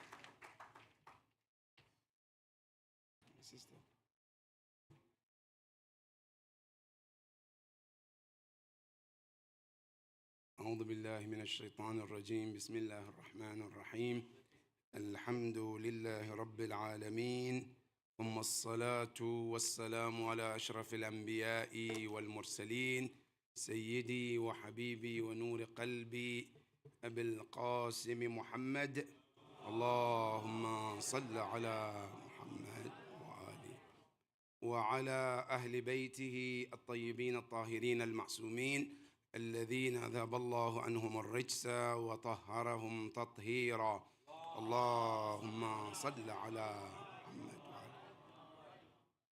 قال الحسين بن علي عليه أفضل الصلاة والسلام إلهي تركت الخلق طرا في هواك وأيتمت العيال لكي أراك فلو قطعتني إربا إربا لما مالت الفؤاد إلى سواك.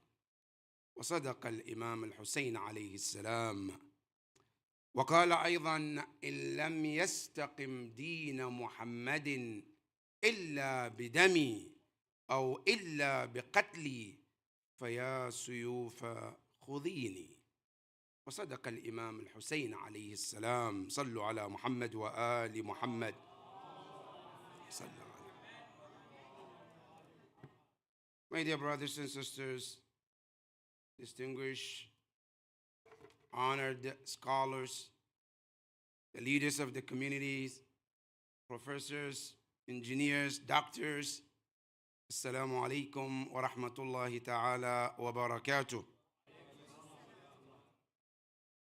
In the beginning, I would like to thank our dear organizers for taking the time to organize something such in the memory of Abu Abdullah al-Hussein.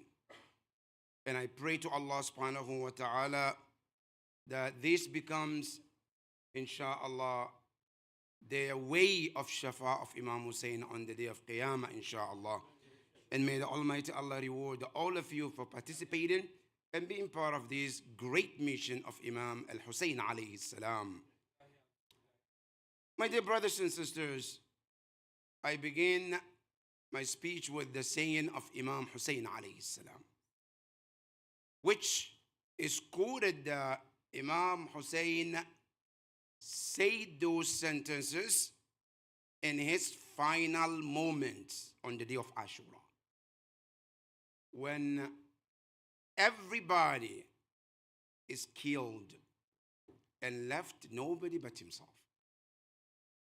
He then looked in the sky and he says, Ilahi taraktul khalqa turran fi hawak.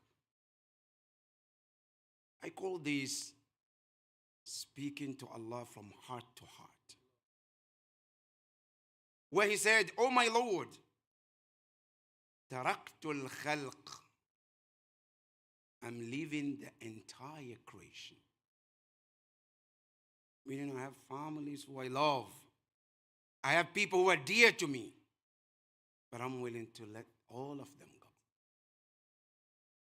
But the reason is, fi hawak, only for the sake of your love. Wa aytamtul iyal, and I am making my children orphans. I know I'm going to get killed. I know my children will become orphans, but all of these, likay arak, so I get to meet with you. Then he says, فلو قطعتني إربا إربا. If you decide, oh my Lord, to let Hussein ibn Ali to be cut into pieces for the sake of the love that he has for you, he said, let it be known, my Lord, to you, that my heart will never divert to anybody but you. This is the saying of Imam Hussain alayhi salam on the day of Ashura. Now, what this means is the mission of Imam Hussain has an aspect of religious aspect. And he says another one, إِن لَمْ يَسْتَقِمْ دِينَ مُحَمَّدٍ. If the religion that Muhammad started, if that religion is not well established, إِلَّا بِدَمِي, unless with my blood.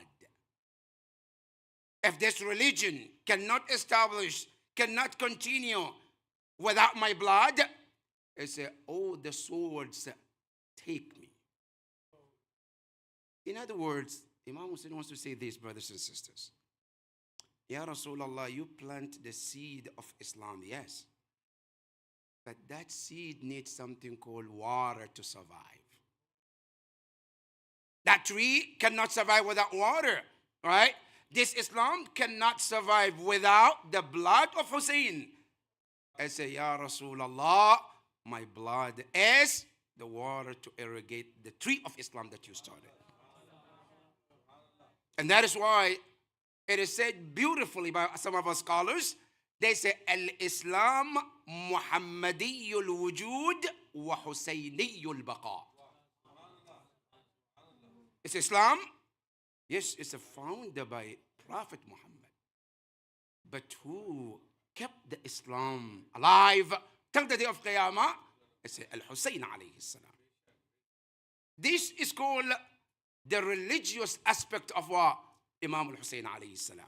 But the question is there any humanitarian aspect of it too? Because more often we focus on the religion, and we forget what? The humanitarian aspect of Imam Hussein's mission. Now, did Imam Hussain on the day of Ashura said anything about humanitarian? Absolutely, yes, he did. That's to let us understand that the mission of Imam Hussain is not about just religion. It's not about salah. It's not about fiqh. It's not about Quran. It's not about Salat al-Layl. There is also the aspect of humanitarian aspect. What did he say that? They said on the day of Ashura, Imam Hussain alayhi salam, he spoke to his enemies and he said to them, listen to. He says, In lam yakun lakum deen. If you, the enemy, if you're not tired by anything called religion, if you don't have anything called religion in your life, you're not tired with anything called divine rules, right? I said, but be one thing. فَكُونُوا أَحْرَارًا فِي دُنْيَاكُمْ. This word means what? Be just a decent human being. If you are not tied by religion, I'm not a Muslim, I'm not a Christian, I'm not a Jew, I don't believe in God. I said, put it aside. Just be a decent human being.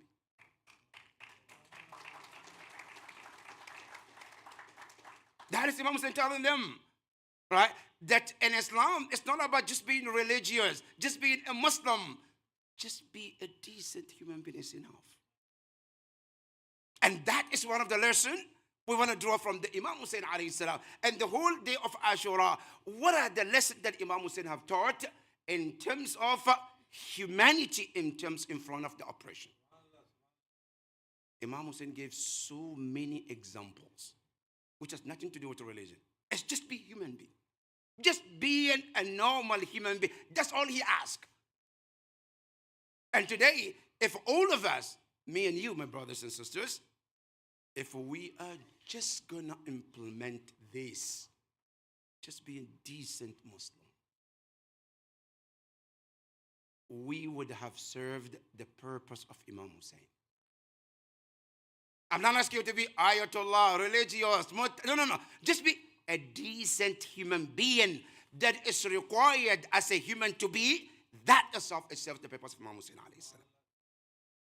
And that is what Imam Hussain is taught. إِن لَمْ يَكُنْ لَكُمْ دِينٌ فَكُونُوا أَحْرَارًا. Be a human being. Now, Imam Hussain, he didn't just say this. He implemented how to be a human being on the day of Ashura in different stages, in different locations.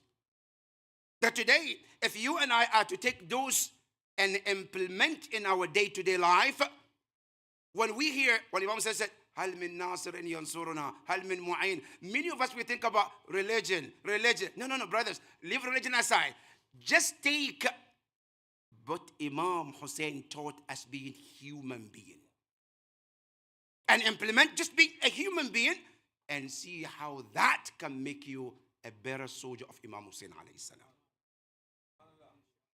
Today, because of lack of time, I'm just going to mention 5 incidents on the day of Ashura Imam Hussain displayed, and it's nothing to do with religion. It's just being a decent human being.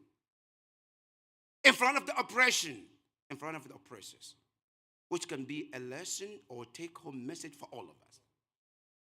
Number 1, brothers and sisters, Imam Hussain alayhi salam, he taught us the lesson of forgiveness. Now, do I have to be a very religious prophet to forgive somebody? Absolutely not. It's a decent human being thing that somebody wrongs you.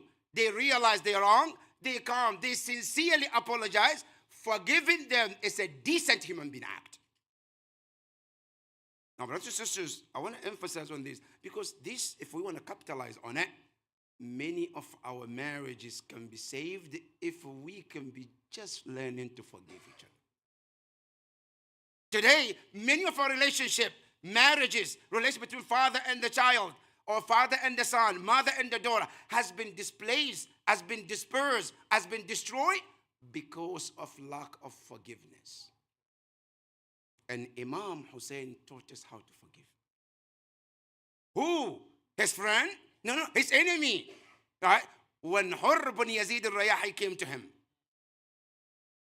and after he did everything that he said, I did, he confers, and he came to him and he says, أنا الذي جعجعتك في الطريق. I'm the one who troubled you. I confess, I did all of that. I gave you the hard time on your way. I caused you to come to this point. But still, can I be forgiven? No, brother, let me give you a scenario as a human being today. Let's say, for example, you started as a business, right? Business in America. You went through banks. You did all of that campaigning, advertising, and then your business was well established. You now start making millions of dollars, right? And all of a sudden, one of the employees comes and ruins your company. And then 2 days later says, I'm sorry. What would you do? Would you say, okay, inshallah, come, let's pray together? Or you're going to get a gun and say, oh, you know what? Say sorry to Allah in Jahannam, right? This man is the one who ruined on Imam Hussain alayhi salam. Ya Hur, can you change everything? No, I can't. Can you turn us back to Medina? No. Can you stop us being killed? No. Can you stop from all the stuff? No. But I'm still sorry. But then Imam Hussain alayhi salam, he looked at it and says, In tubta tab Allahu alayk. With that simple words, he says, if you're really sincere, you're forgiven. This is what humanity is all about. Now, remember in Islam, Allah subhanahu wa ta'ala says, Man i'tada alaykum fa'atadu alayhi bil mithl. When somebody wrongs, you can do the same thing to them, and it's okay. Right? But finding in your heart to let it go and forgive that person is another level. That is one of the teachings of Imam Hussain alayhi salam. Learning to forgive others. And remember this, Imam Ali and Amir al-Mu'mineen salawatullahi wa salamu alayhi. He said, beautiful. He said, ثلاثة من كن فيه كان فيه أخلاق الأنبياء. 3 qualities, if you happen to have it, I guarantee you, you have the akhlaq of the Prophet. You might not be called prophet, but you have the characters of the prophet. What are they? It's number one. It's al-afwu amman zalamak. Forgive he who wrongs you, who did injustice to you. Now, you see, Imam Hussain, it's not just he's saying, practically displayed it to us. This is a man who wrongs him, who brought him all the way to Karbala, and then turned around and asked, he said, I forgive you. Number two, he said, wa'ati man haramak. Give to a person who refused to give. A moment come in your life, you needed help. You go to a person, brother, sister, can you help me? You know he could. And he said, no, I'm sorry, I can't. I don't have it. You know that. He can't, but he refused. Then the life turns tables. All right? A day came now, he needs your help. You look at him in that, say, can I help? Please, can you help me? And you know there was a time he looked at you in the eye and said no. And now you are at the stage you can say no to him. But are you willing to say no?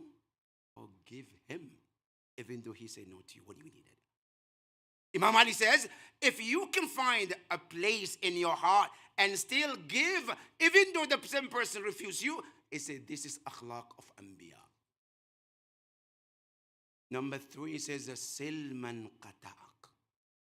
A person you have a relationship with, but they decided to just cut the relationship. They don't want nothing to do with you, right?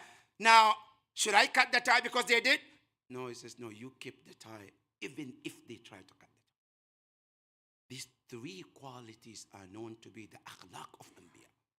This is one of the example of Imam Hussain alayhi salam. Being forgiving to those who were not kind to you. That's number one. Number two, one of the lessons of Imam Hussain alayhi salam, humanitarian aspect of it also is the way he dealt with his companions. You know, Imam Hussain said that on the night of Ashura, he gathered his companions. And he told them, look, إِنَّ الْقَوْمِ لَا يُرِيدُونَ إِلَّا أَنَا لَا يُرِيدُونَ غَيْرِ. Say, look, these enemies, they only want me. If by any chance they are able to put their hands on me, they will let every one of you to go. And he said to them, he said, look, I don't want to impose on you. If you want to leave, please do so. My brothers and sisters, think about this. If today you join American army, right? And then tomorrow there's a war. And I said, no, I quit. I don't want to be part of the army too. What did they do to you? You joined the army. You signed it. You did everything. And then the next day there's a war. And I said, no, I don't want to be involved. I want to leave. I said, no, you're going to go to jail. You sign it, and now you want to walk away? Absolutely, you cannot walk away. You're going to stay in. You're going to go to war against your will, right? This is Imam Hussain alayhi salam. These companions came willingly to join him. But now he said, look. I know you willingly came. Yes, but I'm not going to impose on you. He says, not only you can leave, I'm going to tell you the best time to leave. When? I said, فَاتَّخِذُ اللَّيْلَ جَمَلًا. I said, don't live in the daytime. Because then you feel shy. People will looking at you. You feel embarrassed. I said, if you leave at night. Where it's dark, nobody can see you, and you feel at least not guilty of leaving Imam Hussain. Where can you find this type of humanitarian leader in the world other than Imam Hussain alayhi salam? Which leader in the world with all the quote-unquote human right can tell you that we are willing to go that far like Abdul al-Hussein alayhi salam? This is the humanitarian aspect of Imam Hussain alayhi salam that you can never match anywhere. That is number two. Number three, Imam Hussain alayhi salam is the man that on the day of Ashura, he looked at his enemies and started to advise them. Have you ever seen anybody who have an enemy and say, look, I want good for you. I'm going to advise you for you to be good against me? Imam Hussain, on the day of Ashura, before the battle, he told them, look, before you start the fight, before you start the battle, he said, you have a right upon me as your Imam to do nasiha for you. To tell you what is right and wrong. So are you willing to listen? If you're willing, please let me advise you. Allahu Akbar. Ya Aba Abdullah, these are the people who came to kill you. They want nothing but to kill you. He said, yes, I know that. But still, I have to be kind and be human to them. And he looked at them, advising them how they can protect themselves so that they will not anger Allah in their action. This is only Imam Hussain alayhi salam who can look at his enemy and advise them for their own good. Today, many of us, if you have an enemy, don't you want to advise them wrongly so they can fall and you can claim victory? Of course, yes. Because I want to be victorious. So my enemy, I can do anything to manipulate, to mislead, to misguide, so I can be victorious. But Imam Hussain said, no, I'm not going to do that. Why? I want good for myself as much as I want good for them. That is the humanitarian aspect of Imam Hussain. That's number three. Number four is also when he met her in the beginning. On their way, when Hur came with the 1,000 soldiers to divert Imam Hussain from going to Kufa. And when they met Imam Hussain, they all were thirsty to death. And Imam Hussain alayhi salam could have used that strategy to do what? To defeat them. Absolutely. But guess what? Not only he didn't do that, Imam Hussain did two important things here, brothers and sisters. Number one, he told his companions, he said, give them water. As they were giving them water, some of them drank the water from the hands of Abu Abdul.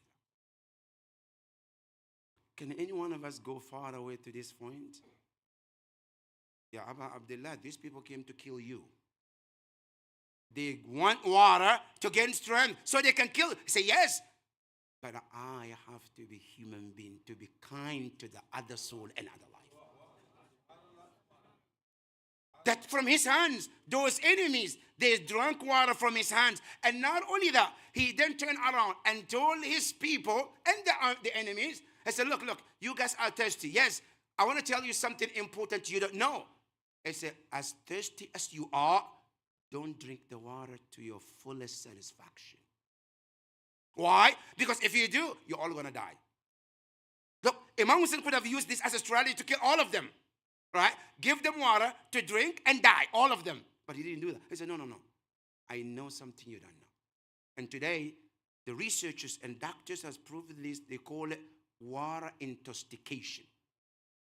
That if a person is thirsty, and you are so thirsty, and then you get water, and you drink to your satisfaction, you can die from it. But Imam Hussain said, no. Drink gradually to save your life. Not only that, I said the water, because of how much you guys are thirsty and you're so hot, I said also spray some water on them to cool them off. Yeah, Abba, these are your enemies, right? They came to fight you. Say yes. It's not about me, about my life. It's more about being human being to other human life. That is about Abdullah al-Hussain alayhi salam. Where this akhlaq, you can only find from Imam al-Hussain alayhi salam. That is number 4. Number 5, which is the last one, where Imam Hussain cried on the day of Ashura because of his enemies. When he advised them, and they will listen, Omar bin Saad said, hey, Dukut Tubul, beat the drums, turn around. Imam Hussain started crying. One of the companions says, Ya Aba Abdullah, mimma bukak, why are you crying? Look at these sayings of Imam Hussain, which I really believe it should be written with the gold. And he says, Abki ala unasin yadkhuluna an-nar bisababi. I'm crying for people who are going to end in the hellfire because of me. can you find a heart like Abu Abdullah al-Hussein? This is his enemies. And you know they're going to kill him. He know that. But he concerned about them, and he wants good for them, and he wants to save them and take them with him to the heaven. Even to that level. These are akhlaq of Imam Hussain alayhi salam. Many of us, we have akhlaq, brothers and sisters, but our akhlaq is what? Business akhlaq. What do I mean by business akhlaq? Meaning what? Oh, you're good to me, I'm going to be good to you. Scratch my back, I scratch your back, right? That's what akhlaq is. I'll be kind to you, you be kind to me. But you know, the true akhlaq is what Imam Hussain displayed. Somebody who was mean, who was disrespect, who was bad to you, but you still find a heart to be kind to them. That is on different level. And that is what Imam Hussain alayhi salam is about.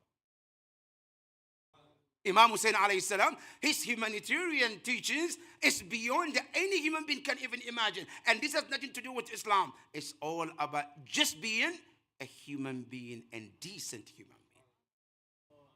That today, if we all can take this in our small circles, in our societies, in communities, and teach our people this akhlaq of Imam Hussain alayhi salam, it will be completely different story.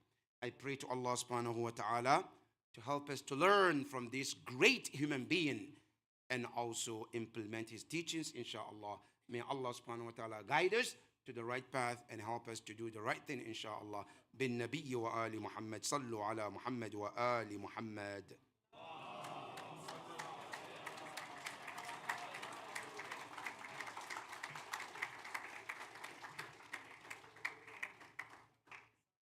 Thank you so much, Ahsad, Sheikhna, for that beautiful lecture and many lessons to be taken. But really, the takeaway message from Sheikh Jalil is be human.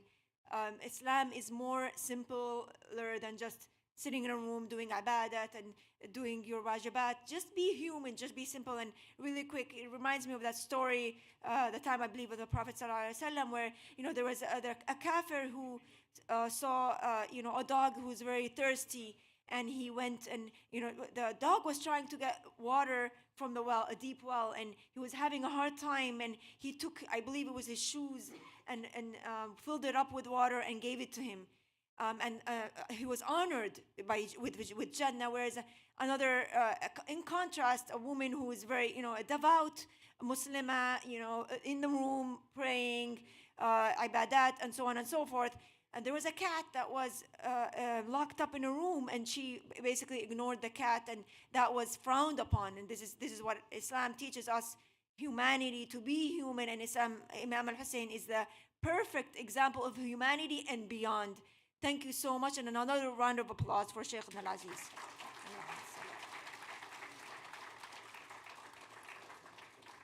So we're coming to the closing of the program, inshallah, maybe about 10 minutes or so, so just sit tight.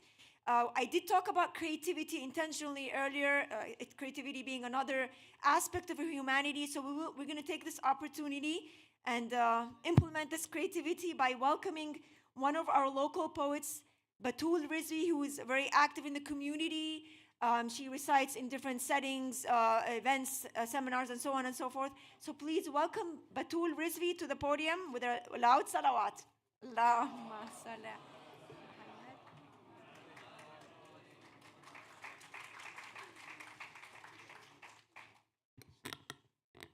Assalamu alaikum, everyone. So today's theme is humanity in the face of oppression. And I want to recite a poem in honor of Karbala in Palestine. But before I begin, please recite your loudest salawat in honor of the Imam of our time, Imam Sahib Asr wa Zaman.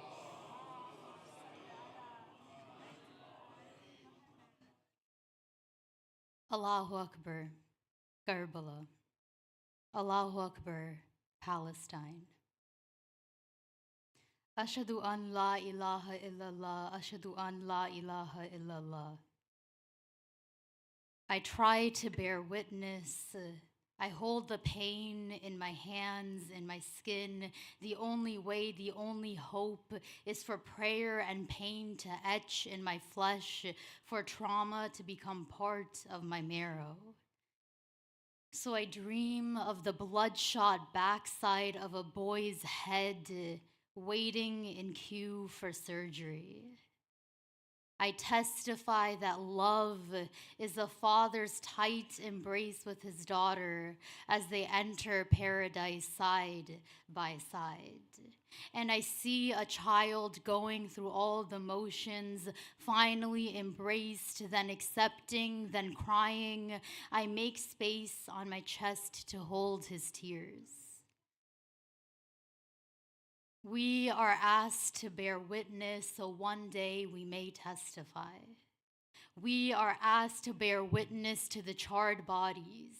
It reminds me of a man's scattered remains, slain and pained the sands that seeped in his blood that forever maimed a desert plain.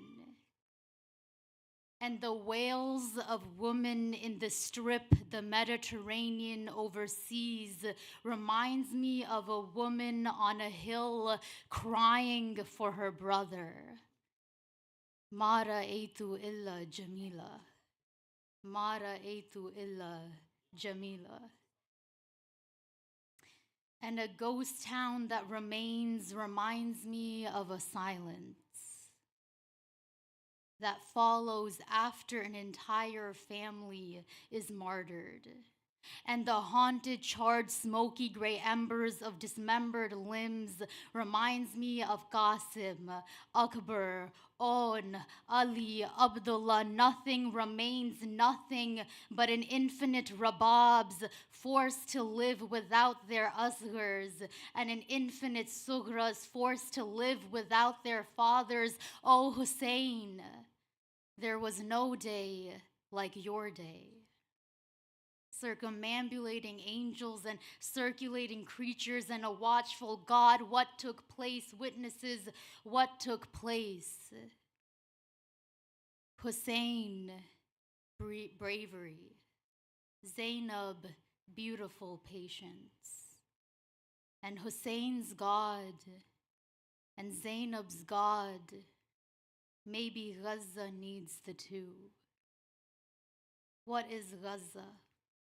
It's where a one-day-old body is shot, where death is certified before birth and life comes in dearth, corpses treated like dirt, where freedom has run out and water will follow its way to escape, where bombs from the skies and mothers' fetuses from their bellies fall simultaneously, where humans are breathing under debris for hours. They wait, they wait, they wait for bread, for refuge, for aid, perhaps for someone.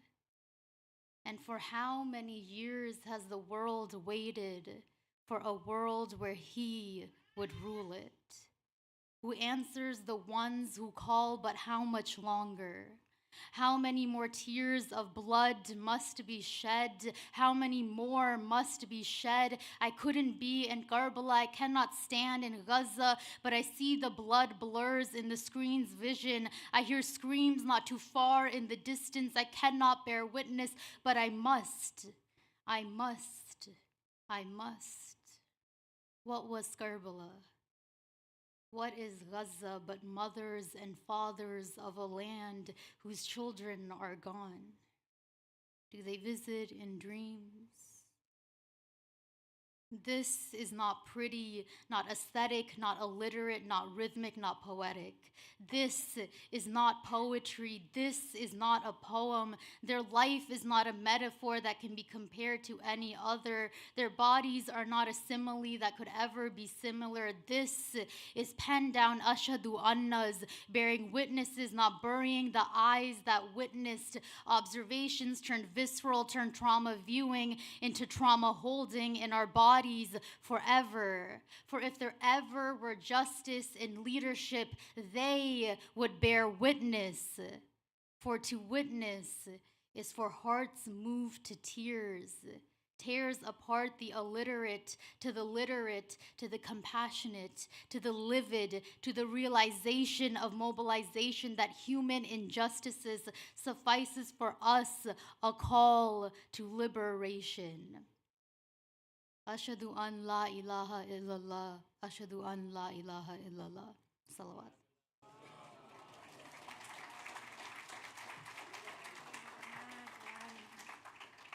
Thank you so much, Batul, for those moving words, very creative. And of course, as I mentioned, through creativity, we can do a lot. The message can resonate to youth and adults alike. Thank you so much. With that said, we're getting now to the closing remarks. Inshallah, I would like to next invite Dr. Farheen Fahim to the podium to deliver the closing remarks. Some background, Dr. Farheen has graduated from Dow Medical School in Karachi, Pakistan, and she did her training for residence and fellowship at Stony Brook University. Dr. Farheen is a child and adolescent and general adult psychiatrist and has a private practice in Raritan, New Jersey since 2006. She currently serves as a president of Message of Peace and also the president of the U.S. board with the Imamiyah Medics International. Please welcome her with a loud round of applause.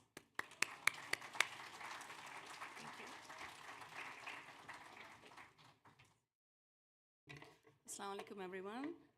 Thank you very much for your patience and attention this afternoon and bearing with us. I will not take very long, I promise. On behalf of myself and the team of Message of Peace, I'm here to thank all of you and mention my gratitude, and on behalf of our founding member, Dr. Manzoor Rizvi as well. These closing remarks are on the behalf of the whole team, and especially Dr. Manzoor Rizvi, who is our founding member, and he has a long history of valuable khidmat to the community and has established this organization, Message of Peace, and established the legend of Imam Hussain Day some 4 decades ago. The zikr of Imam Hussain has continued year after year for the last 1400 years, and it has a magical quality.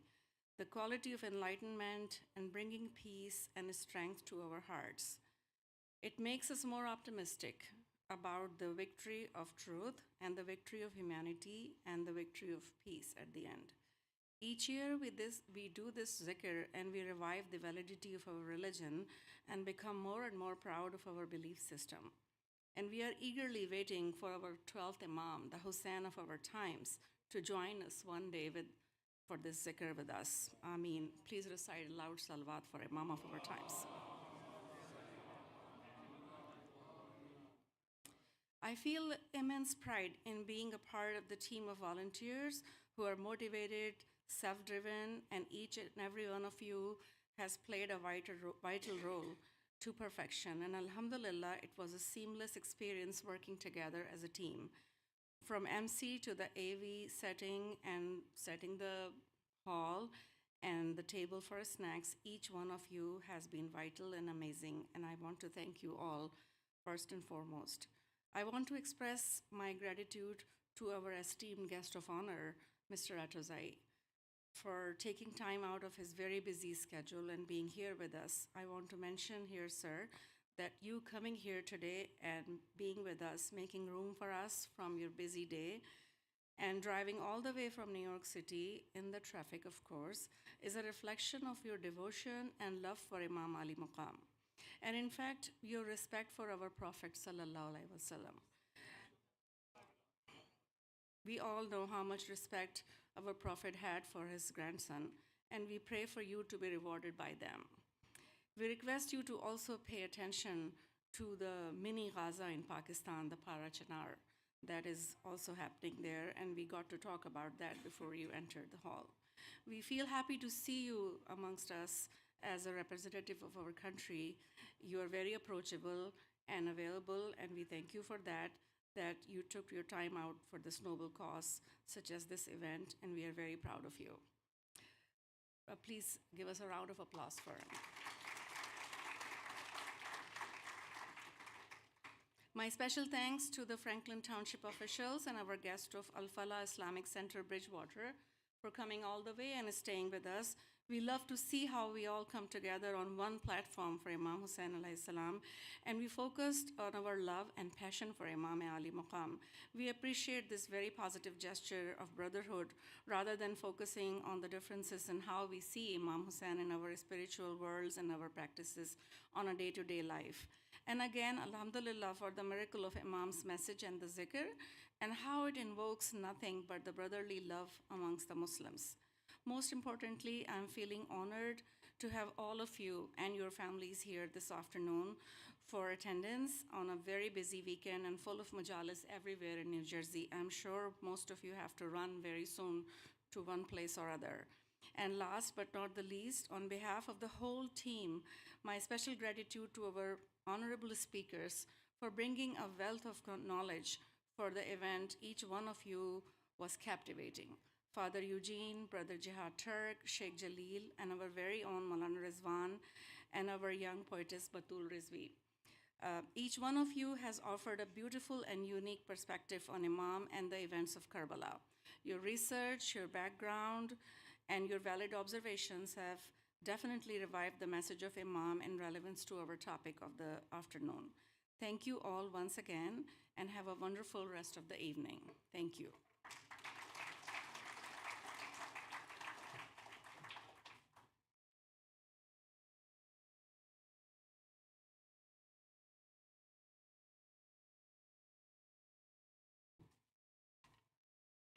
I want to thank you and acknowledge Mirza Athar Echaz, who is the son of Moulana Athar, Mirza Athar. Thank you again for being with us and giving us the honor. Thank you again.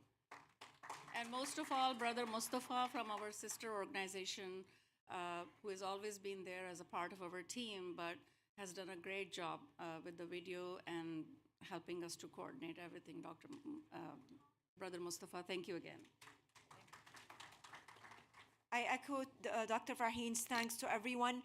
Just a minute before everyone starts to leave the room, we're going to close with dua, and then inshallah there will be tabarruk distributed outside the hall, so please make sure to get some tabarruk. With that said, again, I'm echoing my thanks to everyone, all the organizers, the guests, the speakers, everyone. You guys, took out of your time on a Saturday where you could be elsewhere. Thank you so much. And please keep everyone, and especially those who are oppressed, in your du'as. And with that said, I would like to welcome Maulana Safi Haidar Abidi to close with du'as. Sallallahu ala Muhammad wa ali Muhammad.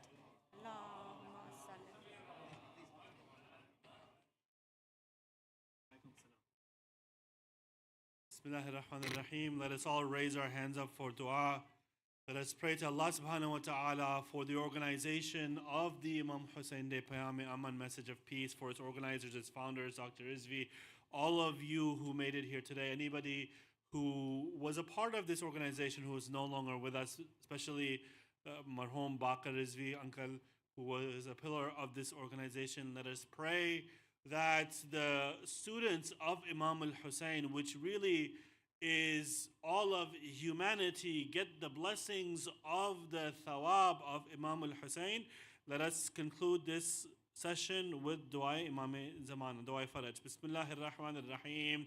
Ilahi azam al-bala wa bariha al-khafa wa inkashafa al-ghita wa inqata al-raja wa dhakat al-ardu wa muni'at al-sama wa anta al-musta'anu wa alayka al-mushtaqa وعليك المؤول في شدة والرخاء اللهم صل على محمد وآل محمد أولي الأمر الذين فرضت علينا طاعتهم وعرفتنا بذلك منزلتهم وفرج عنا بحقهم فرجا عاجلا قريبا كلمح البصر أو هو أقرب يا محمد يا علي يا علي يا محمد اكفياني فإنكما كافيان وانصراني فإنكما ناصران يا مولانا يا صاحب الزمان الغوث الغوث الغوث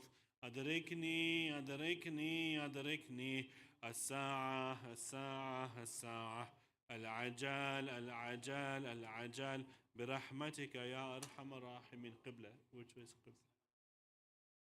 اللهم كن لوليك الحجة ابن الحسن صلواتك عليه وعلى آبائه في هذه الساعة وفي كل ساعة وليا وحافظا وقاعدا وناصرا ودليلا وعينا حتى تسكنه أرضك توعا وتمتعه فيها طويلا. السلام عليك يا رسول الله يا محمد بن عبد الله. السلام عليك يا علي أمير المؤمنين. السلام عليك يا خديجة الكبرى أم المؤمنين. السلام عليك يا فاطمة الزهراء سيدة النساء العالمين. السلام عليك يا حسن بن علي المجتبى. السلام عليك يا أبا عبد الله الحسين الشهيد. السلام عليك يا علي بن الحسين زين العابدين. السلام عليك يا محمد بن علي الباقر. السلام عليك يا جعفر بن محمد الصادق. السلام عليك يا موسى بن جعفر الكاظم. السلام عليك يا علي بن موسى الرضا. السلام عليك يا محمد بن علي الجواد. السلام عليك يا علي بن محمد الهادي. السلام عليك يا حسن بن علي العسكري. السلام عليك يا حجة بن الحسن يا صاحب الزمان. السلام عليك يا شريك القرآن. السلام عليك يا إمام الإنس والجان. السلام عليكم ورحمة الله وبركاته.